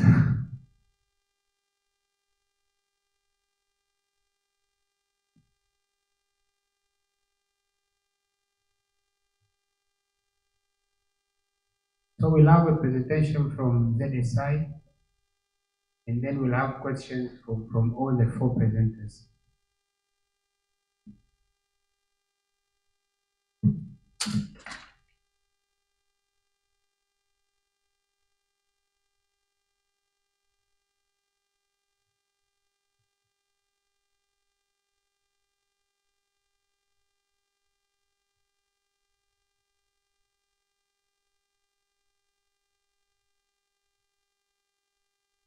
Hello everyone, thank you as well to welcome my company in your congress. We are here now for 1 year in Tanzania. We are coming from the world with my brother of penile implants. We manufacture in Switzerland implants in silicone, solution for erectile dysfunction and for incontinence with artificial urinary sphincter. For 15 years, I'm running congresses, and through these years as well, I've been able to get the knowledge as well for endourology. We propose as well solution for endourology. But from my point of view, after having observing the market and the need, we want to focus at first on lithoclast solution. Presentation of laser was fantastic this week. It was fantastic product. My colleague and competitor has presented to you one of the best laser. But from my point of view, I would prefer to focus with you at first with lithoclast solution. I think we could provide for most of people, for let's say middle class, very affordable solution with cost of surgery. And I think lithoclast, we just have a first investment, which is more affordable than laser. And every surgery for lithium treatment is no additional cost except the consumable. So you can go from natural track, natural ways, treat stones in bladder, stones in ureter. But if you want to reach kidney, you need to do PCNL or go through the CR. We think it's a good solution to answer to most of cases, less invasive than open surgery. And of course, we can provide as well laser. We are very open to provide you different kind of range. That's our point of view for lithoclast. Why we focus today. I've been through my brother and our company of penile implant to manage 60 distributors. And my job is to go from country to country to speak with distributors and as well to ask them the truth about which situation with the device they are reselling. I was in Morocco and was with repairing and distributing endoscopes. So it started to understand very much difference between analog endoscope and digital endoscope. The very good presentation you had earlier this week in the workshop was digital endoscope. You need to have a special screen to get the information. Compared to the analog endoscope, the one you have had from decades, from Coohort, for example, which is top quality as well, but which you have to load to the tower. The problem with analog endoscopes, it's reusable, which looks fantastic at first, but it breaks. Even if they tell that it can break at 500 times, it can break after 10 times, even reusable. So there is a danger of purchasing, and we can provide, of course, we will provide what you expect, but my job is to give you the information. Reusable endoscopes, because ureteroscopes, mostly ureteroscopes, are so thin that it breaks easily compared to digital. They break as well, They have reusable and single use, but the difficulty still is to make repairment if needed. The difficulty of repairment of any endoscope, reusable, digital or analog, my distributor explained to me that even if you make a quotation to the hospital of an endoscope, like it was a problem identified, let's say, on the tip, when you open the endoscope, you can have another problem appearing. So we have made a quotation, let's say, for $500, $1,000 to repair, and maybe the hospital made the effort to repair it. At the end, when they have opened it to start reparation, other parts break. So when you start with analog endoscope, like the one you have on the Tower of Stores, top quality anyway, you don't know where the reparation will go. It's why it's so difficult to repair endoscope. It's why the market has come, and you have seen it early this week. The future is a single-use endoscope. Even if it looks too expensive for each one of them, it's finally much cheaper to re-sterilize the single-use. Sometimes you can use 1 time, sometimes 5 times, sometimes 10 times with luck. But at the end, when it breaks, you throw it away, and you don't have to think for repairment, because almost no company can afford to make a proper repairment. So I will advise still, even if today I didn't focus on this on the booth, if you want to go on laser and flexible ureteroscope, I will advise you, and we can go more in details, to go with single use. Single use, and with some provider, don't have a time limit. They have on how you treat the endoscope, how strong you go. You can use it 1 time, 5 times. We have only one doctor who have been using 50 times his single-use endoscope, but he was first lucky with his series and very, very careful. That was what I wanted to say about endoscope, because I have 10 minutes only. I don't want to take too much. We have as well, from our provider of lithoclast, he has all the skills about shockwave. So, of course, lithoclast, we have pneumatic, we have ultrasound, but as well we have shockwave therapy for ED. We have as well Zephyr. We are in direct in Tanzania. We are working. Zephyr surgical implant is officially for 1 year now, and we implant our penile implant here. But I have the same company in Angola. In Angola, one of my opinion leader is very much treating ED with shockwave therapy. And shockwave therapy, you have 2 types of equipment. You have radial. Radial is still who go in the end piece who make shockwave. Is very affordable treatment. For the one who can buy the best equipment, but I'm thinking most of everyone in the country, you have a treatment possible with radial. Radial compared to focus, the one on the right, when it's functioning, it's not functioning. The focus therapy, you need shorter sessions to reach the same goal. Radial, you need more sessions, but the patients, which I'm telling to my colleague in Angola, are very, very happy. I don't know if there is as well psychological results, but I was there at the training with the focus with my provider for the first treatment.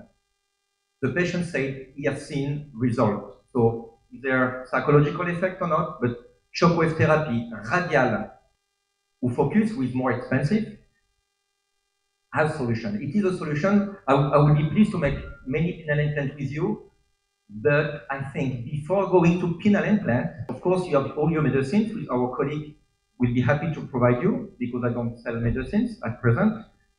Then we can enter in shockwave therapy to resolve ED. Like we can provide solution if the patients feel solutions. And in my booth, I made a protocol which I've been learning and using myself.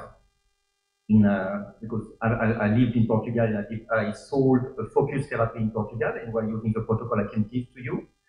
And you can treat the patients 1 year, 2 years, 3 years, just with shockwave. And when there is no more hope, the penile implant. The penile implant is the last chance. During my training with Inceler, my provider of equipment, it was so interesting because, of course, I made the treatment on myself to feel the shock. And I was with a doctor, specialist in treatment of shockwave, but I discovered there the PRP, the plasma platelet, and they told me, when you make a treatment, shockwave therapy with PRP, which both are very cheap for patients, you have outstanding results for ED. If you want, we can discuss more about this, and we will provide PRP as well besides this. And then let's go to penile implant if you're interested to find solutions for no hope. Maybe for priapism, I think there is no hope, and we can go directly to penile implant. Damn, wait, we cannot see the treatment. Pity. I would have liked to show the treatment to the doctor in this slide, and it is not visible. It took me time to find it because it's kind of secret. Doctors don't want to give it, neither manufacturing, but I give it, and then we can discuss the first thing. Every machine has different parameters, and every machine gives different kind of treatment. I wanted to share my information. Yes, very good. Just look like on the left side you have the radial. On the right side you have the focus. Focus is through the liquid. It's like lithotripter or external lithotripter, but adapted to penis. On the left side is more like lithoclast, more and as well for ED. So then that's the treatment, and really I sold in Portugal because we are direct as well in Portugal, and I've been living there 4 years. So it's not my country, but I like to discover difference. We made the treatment with a focus one, and that's how you do on the left for ED. For ED, if the patients answer or not to treatment, sometimes we can make treatment, ED treatment, and the patients go back with the pills after. So you have the 6 point. Now it's shockwave with the radial because it's more affordable radial and adapted the protocol with radial. With Pironi as well, they have good results to start to break the plaque. And each time they said, with PRP, you have even better success. And PRP, we will provide it for you, and it's very affordable. PRP, you don't need to send it to lab. I was as well with one of the factories in Switzerland, and because my goal is to go to see the factory to understand what's hidden behind. You can just, you don't need to, if someone has private practice, for example, you can have it in your office, the equipment, and you can extract the blood in your office with a centrifuge. You extract the platelet and you reinject at the same time. I mean, you don't need to bring to the lab. It's very easy to extract. And the last one is prostatitis. It took me time as well to make speak the people because they don't want to tell it. It's how they treat prostatitis with the equipment. I will try to go fast because so that's the solution we provide. We have, for me, 2 types of malleable. Was the one well known, which was been only implanting here in some centers. The one up on the right, it is with a cable inside, and we have one without cable. Because we try to make one disc with this comprise. I proposed to have it here in Tanzania, but no one wanted to have it. So in Angola, they were very happy to test it. So the first patient we did with the one down below was no cable, which is more affordable. We'll have a thing intercourse in 2 or 3 weeks, and I will keep you updated intercourse with malleable without cable. Then I think we have like maybe 10 implanted here, malleable with cable on patients. And what is amazing, I mean, we made this in a public hospital with very basic asepsy, and the patients went very good with no infection. The advantages with malleable as well, we have it's all the data, very few infections. So we can deliver inflatable, more complex, but more risk of infection as well, more risk of leakage, whatever the provider. We can deliver artificial urinary sphincter. I think after my brother who is a urologist, I'm the specialist to teach how to use artificial sphincter. When malleable, just easy. We have the equipment here to help you to delay the patient's screen is still now to help, but to prepare all what you need. So the difficulty of implants now in the higher level implant like inflatable in artificial sphincter is not the technology, is how to behave with patients, how to discuss with him the projection he has on what he expected from the implant and the reality.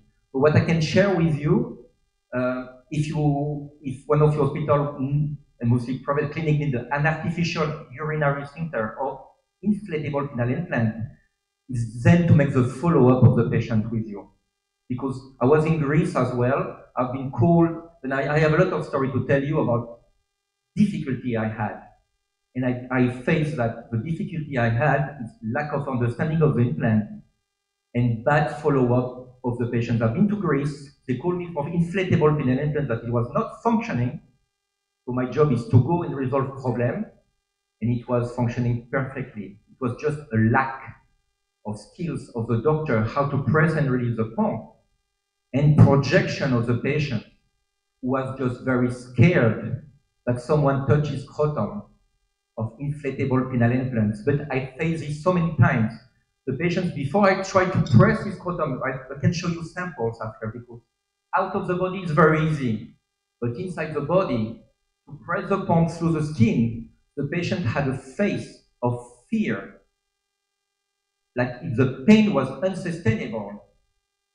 And I calming down, we have been very soft, very soft. 5 minutes after, the patient, no pain, behaving normally, we press hard the implant. So when you want to go in the world of higher levels of implants, not in my level is very easy.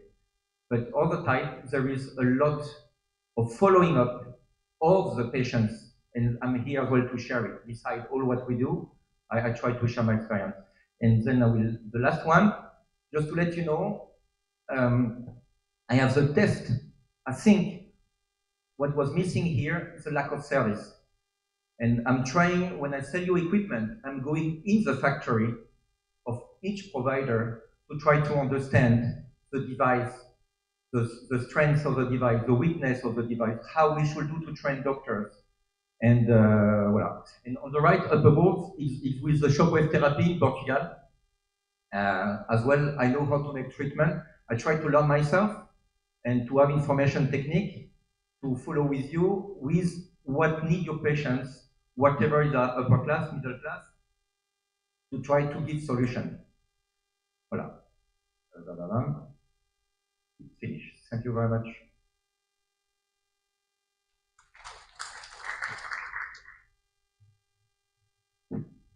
So you will forgive us because we are making some adjustments.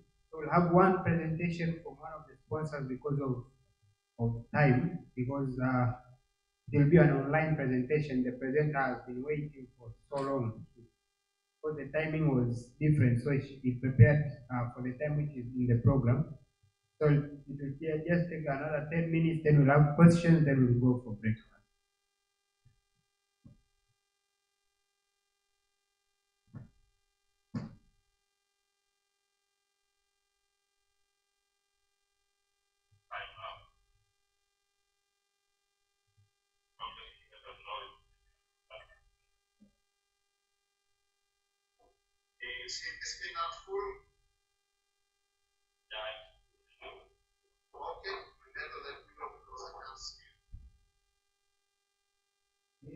Presenting.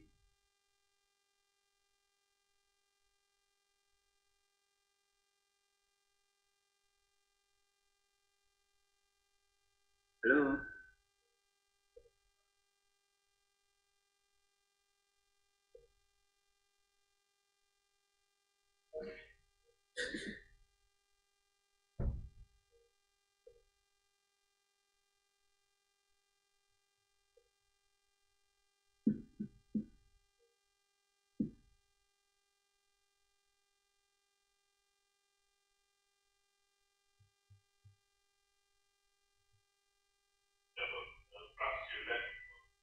Yeah, you can start. Okay. Thank you very much that we this to send to the 1,000 patient and it's very interesting skill, it's time. The 1,000 is the most gold standard for all the erectile dysfunction shock therapy. Thanks to a data of 600 patients,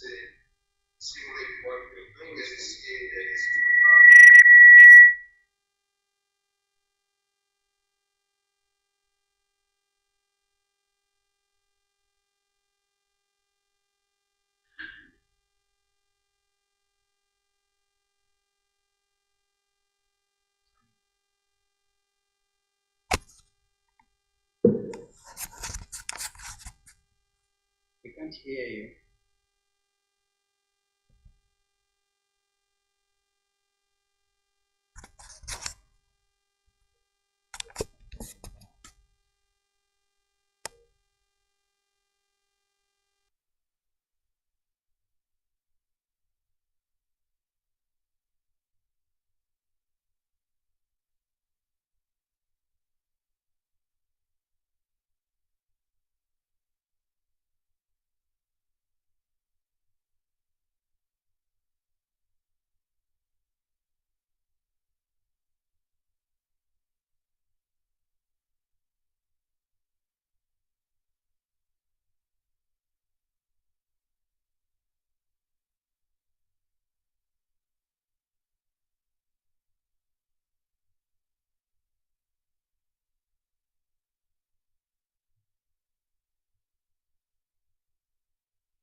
Question that we all the time ask, how long it will be less and if there is difference between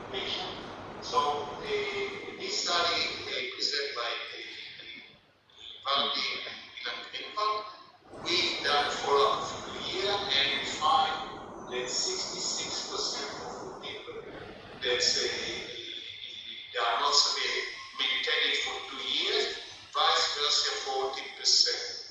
It doesn't mean that they will go totally, they will not be considered as a success rate. So basically we see that people will need a boost of a treatment between 1 to 2 years to 3 years, and that would be to maintain the activity. So basically this method could hold them in good condition. The mechanism of act is a question, what is the miracle behind it? The shock wave creates a shear stress that actually activate the network oxide synthase, and then the VGF, and what we see here, how it's improved the artery, and we see it very nice how it's look when the artery are damaged and after shockwave, and that's the mechanism that's increasing blood flow as well as nerve activity. Here we see the result from the Greek study, and it's very nice to see the difference. Left side, we see, I hope that you see my cursor, quite straight, and if you go to the active, how it's going up. So there is a good correlation between the improvement of the IF domain or direction, vice versa, flow in the penile, and that's what we expect to see from the study. Obviously, all this data was confirmed after that with a lot of articles that was published. I think today in the ED 1000 there is more than 50 articles from different studies of a few thousand patients that exist data, even for a long-term effect for healing. The treatment itself, the way that we do it, it's non-painful, power-based. We recommend today to do a protocol of a 6 treatment and then wait 1 month to 3 months to see how the patient will react. Then to decide if it's need more or not. More than 50% will not need a second treatment. If there is partial response, then it's recommended to do the second treatment. The treatment go 50 on the 300 on each point, 3 on the penis, and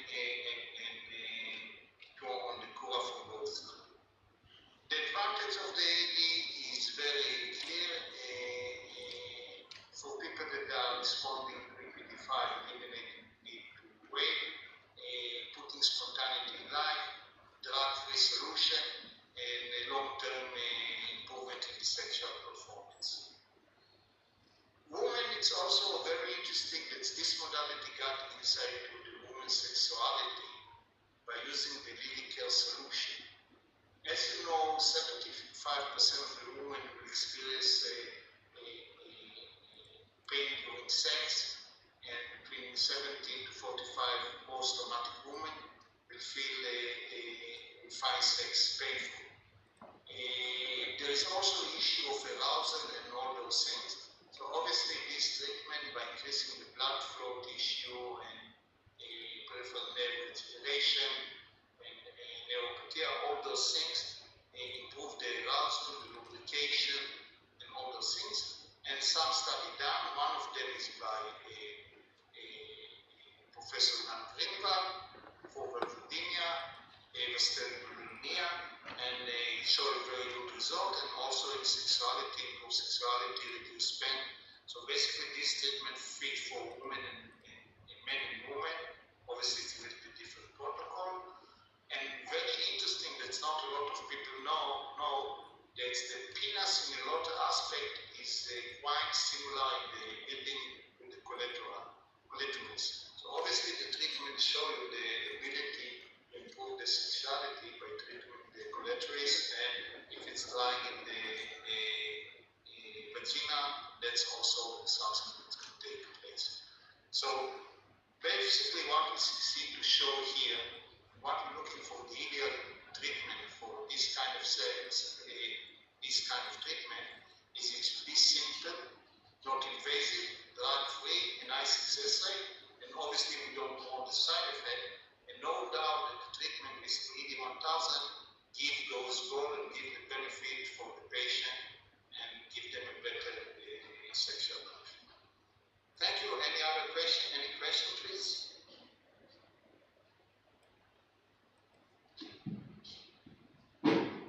can we have all the presenters in front? We have questions and then we disperse for breakfast. Maybe we start with the one who is online. Anyone have a question concerning the shockwave from Medispec for treatment of erectile dysfunction? And the mics on the table are currently working, so you can use them. Use the mic on the desk.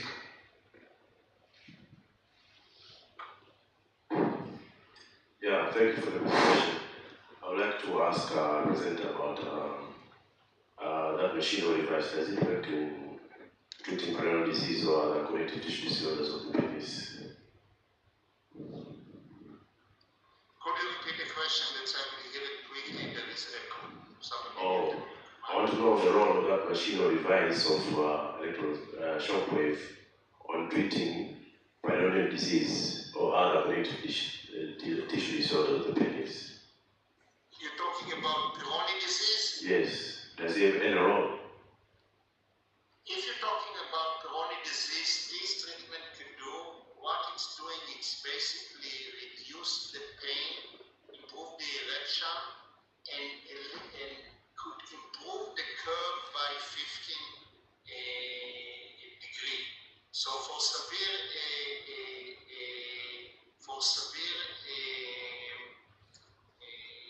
Peyronie, it will not work by the long. I recommend to do it with a stretcher. There is a stretcher that you can bind the penis and then it stretches the other side. And if you do it combined with the shockwave, I think you can get a great result even in high curve and eliminate the need of a surgery. I will be more than happy to give more detail later on this kind of treatment.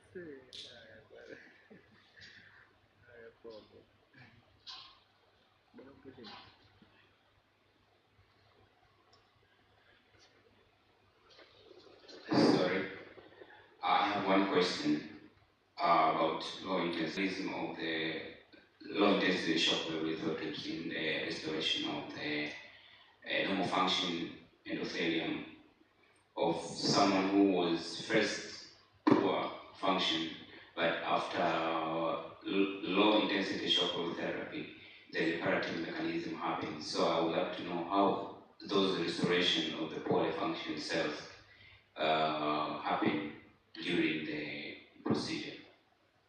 Okay.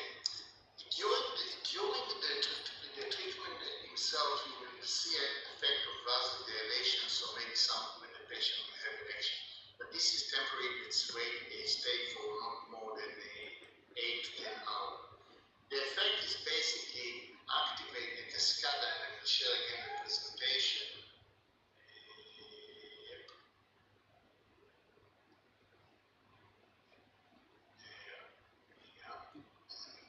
Open it.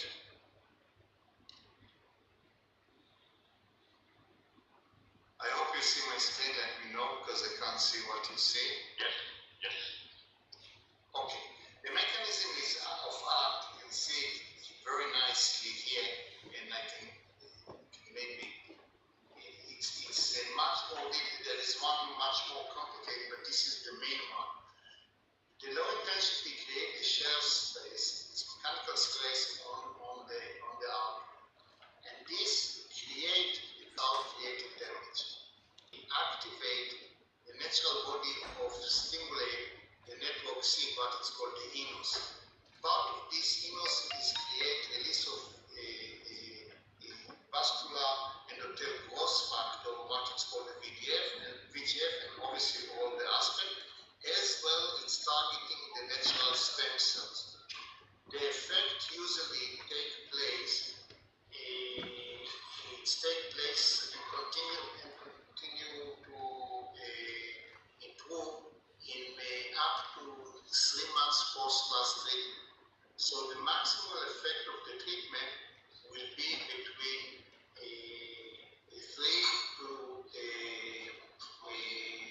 6 months. That's what we see. And if it's very interesting, we can get us, we'll send you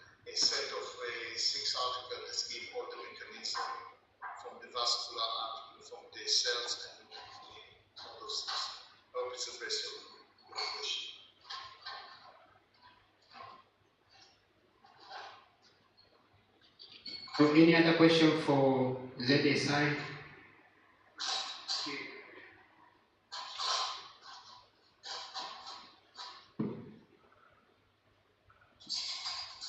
Sorry? Thank you very much. That will be all for you, sir. Okay, thank you very much. It was very pleasant to me to give you this presentation, and thank you for the opportunity to present this modality in your Congress. All day. Thank you. Bye-bye. So any other question for ZSI? Our sponsors from ZSI.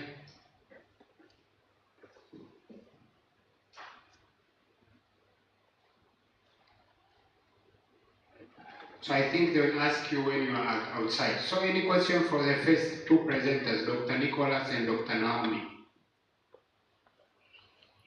I understand people are hungry, but we should finish this and then go for breakfast. I have one question to Dr. Nicholas. Two questions. Okay. Number one is concerning the role of obesity in prostate cancer. It is controversial globally currently. It is controversial the role of obesity in development of prostate cancer in two aspects. First, obesity induce chronic inflammatory process, which in turn promote mutation, cellular mutation, and overgrowth of the cell. That is the role of obesity in development of prostate. But on the other hand, obesity is associated with low circulating androgens, which is protective against the prostate cancer. And so my question is, during the study period, I would like to know some of the confounding variables. One of it is family history. So those with family history of prostate cancers, they have high circulating androgens, which make them prone to prostate cancers. So having them obesity is one of the protective mechanisms to prostate cancers that is postulated. So I would like to know if family history was one of the independent variables or variables that was very necessary to assess the confoundings of the associated outcome. That's number one. Number two, in our local settings, several studies have been identified the role of patients presenting late with prostate cancer, and majority presented with advanced state. So I would like to know the role of obesity in high-grade prostate cancer, with majority presented with anemia and cachexis-associated malignancies. So how would you recruit these patients and have appropriate measures of their BMI at this stage?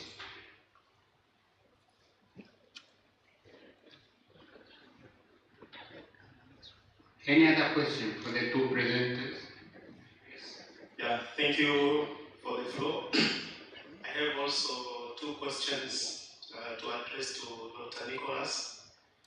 The first one is, I just come to go through the abstract, and you defined a high-grade prostate cancer as a prostate cancer with a Gleason score of 7, which is 4 plus 3. And we did a very similar study, but in our study we used the definition of a Gleason score of 7 and above, whether it is 3 plus 4 or 4 plus 3. And this was from studies and other literature that we could find before defining our population. So I'd like to know why did you choose the definition of a Gleason score of 4 plus 3 rather than 3 plus 4 and 4 plus 3. The second question is about the study design. As I mentioned before, a similar study was conducted, but we found that the proportion of obese patient was very low in Tanzania. So I would like to know how was your study population recruited to have a proportion of 24% of people with obesity. Thank you.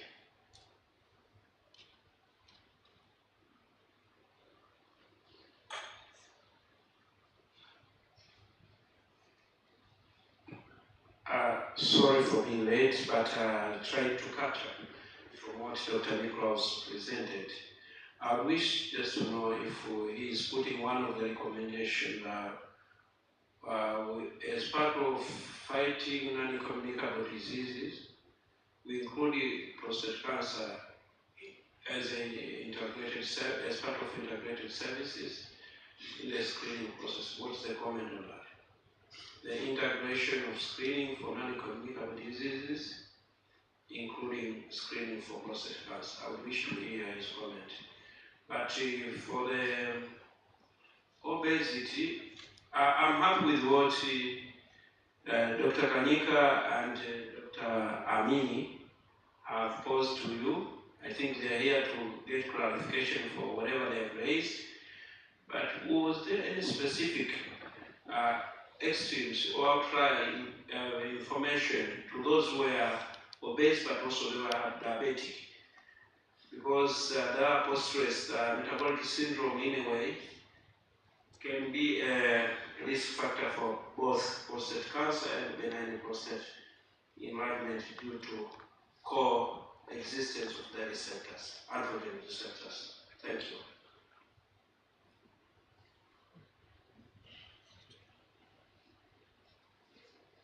Yes, the last question. Okay, I have just one question to Dr. Nicholas. It's concerning that table of multi-analysis. On the first univariate analysis, the p-value was significant, but after you adjusted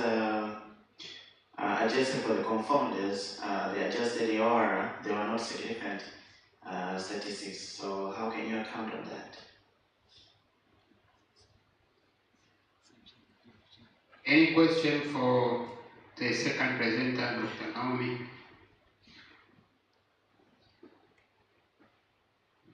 If not, then I'll give Dr. Nicholas a chance to respond.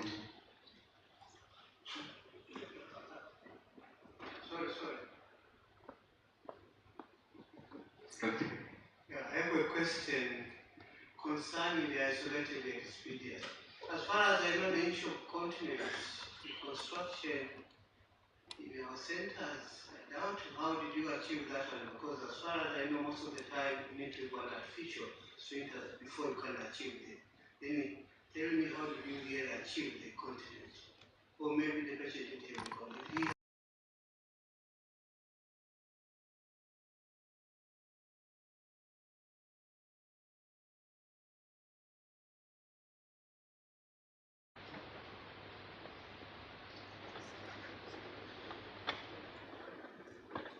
Okay, Dr. Nicholas, then we'll finish with Dr. Naomi.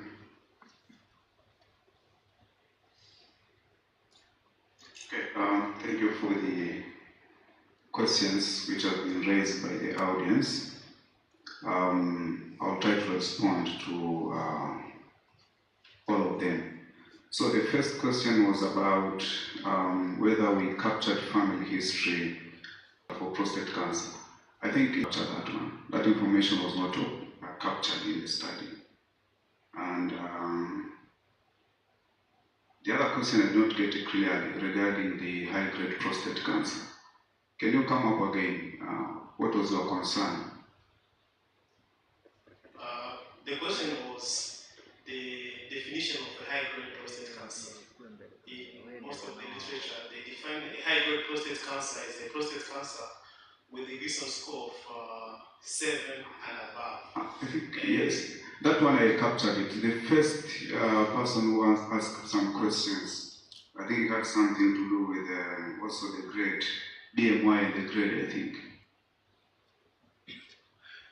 Okay, my question was in line with my fellow second question. That is the one that is correct. If that is the question that is correct, I can respond. I think high grade in this study was defined as any Gleason score more than 7, but we included also those who had a primary score, primary grade of 4 and secondary grade of 3. I think nowadays we consider Gleason score of 7 is not always intermediate Gleason score, depending on the primary grade. If the primary grade is 4, then that person can be regarded as having a high grade or high risk disease. So it's not always intermediate. So this is what we took, and this is what other studies are doing. So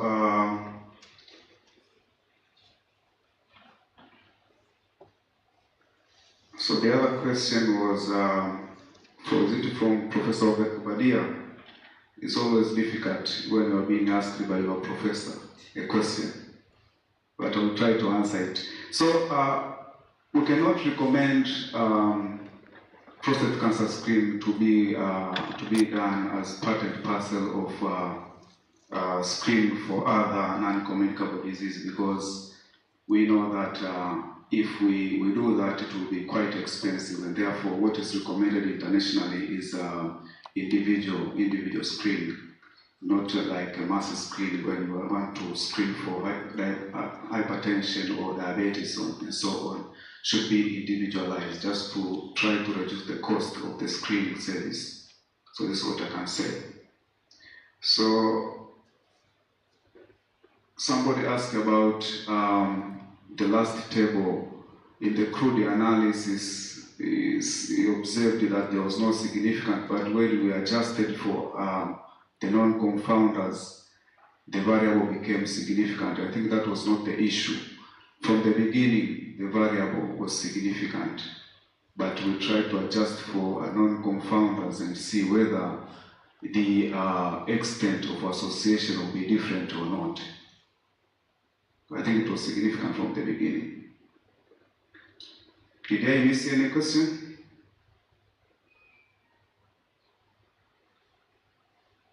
Sorry, just a follow-up question on the same, on the statistical significance. We wish to know how was the confidence interval in terms of after adjusting for the confounders? Was it that much wide or was within a narrow range? And what is the comment on that when it comes to the precision of the results, and if we are recommending anything? Bearing in mind that your study was a community-based study. Yes, screening has to be individualized, but this is part of geriatric medicine. Prostate cancer is for all people, unless if it is familial or whatever, it's probably fine. But also non-communicable diseases or which are related to abnormal body mass index. Yes, we are seeing because of lifestyle, maybe even those with young age like ours are getting non-communicable diseases. But we wish to know, how was the trend of for those variables after adjusting for confounders? How was the range of the confidence interval, and how does it tell us, or what does it tell us in terms of precision of the results? Thank you. Yes, thank you once again for coming up with this important observation.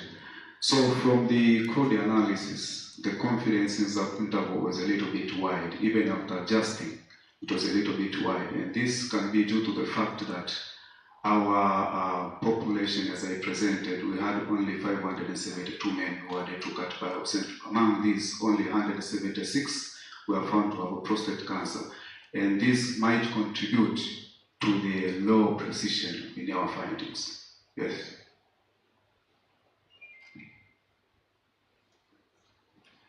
So I think Dr. Naomi can respond to her question, and then is there anyone who has not registered, has not signed a form for registration for certificate? So the papers will be passing, and then you will cross-check your name if it is correct, and then that will be it.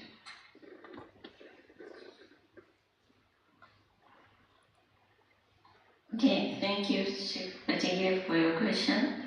So most of the studies have reported a single reconstruction of an isolated epispadias, and they have achieved continence through a single stage that have achieved continence with in stages by reconstructing the bladder neck in a separate position.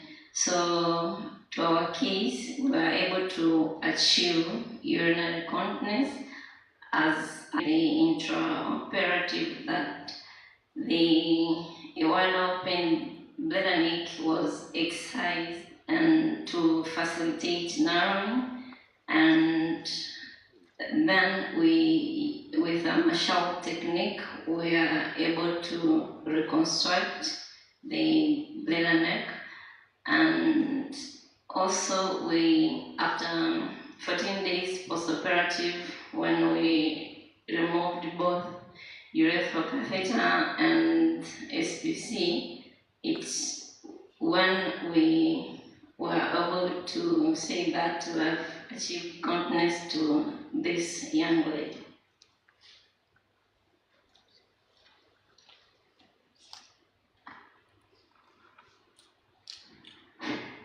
So I think Dr. Kategile is satisfied. So this piece of papers will be circulating even when we come back from breakfast. So can we please use only 30 minutes for breakfast, and when we come back we'll adjourn for AGM.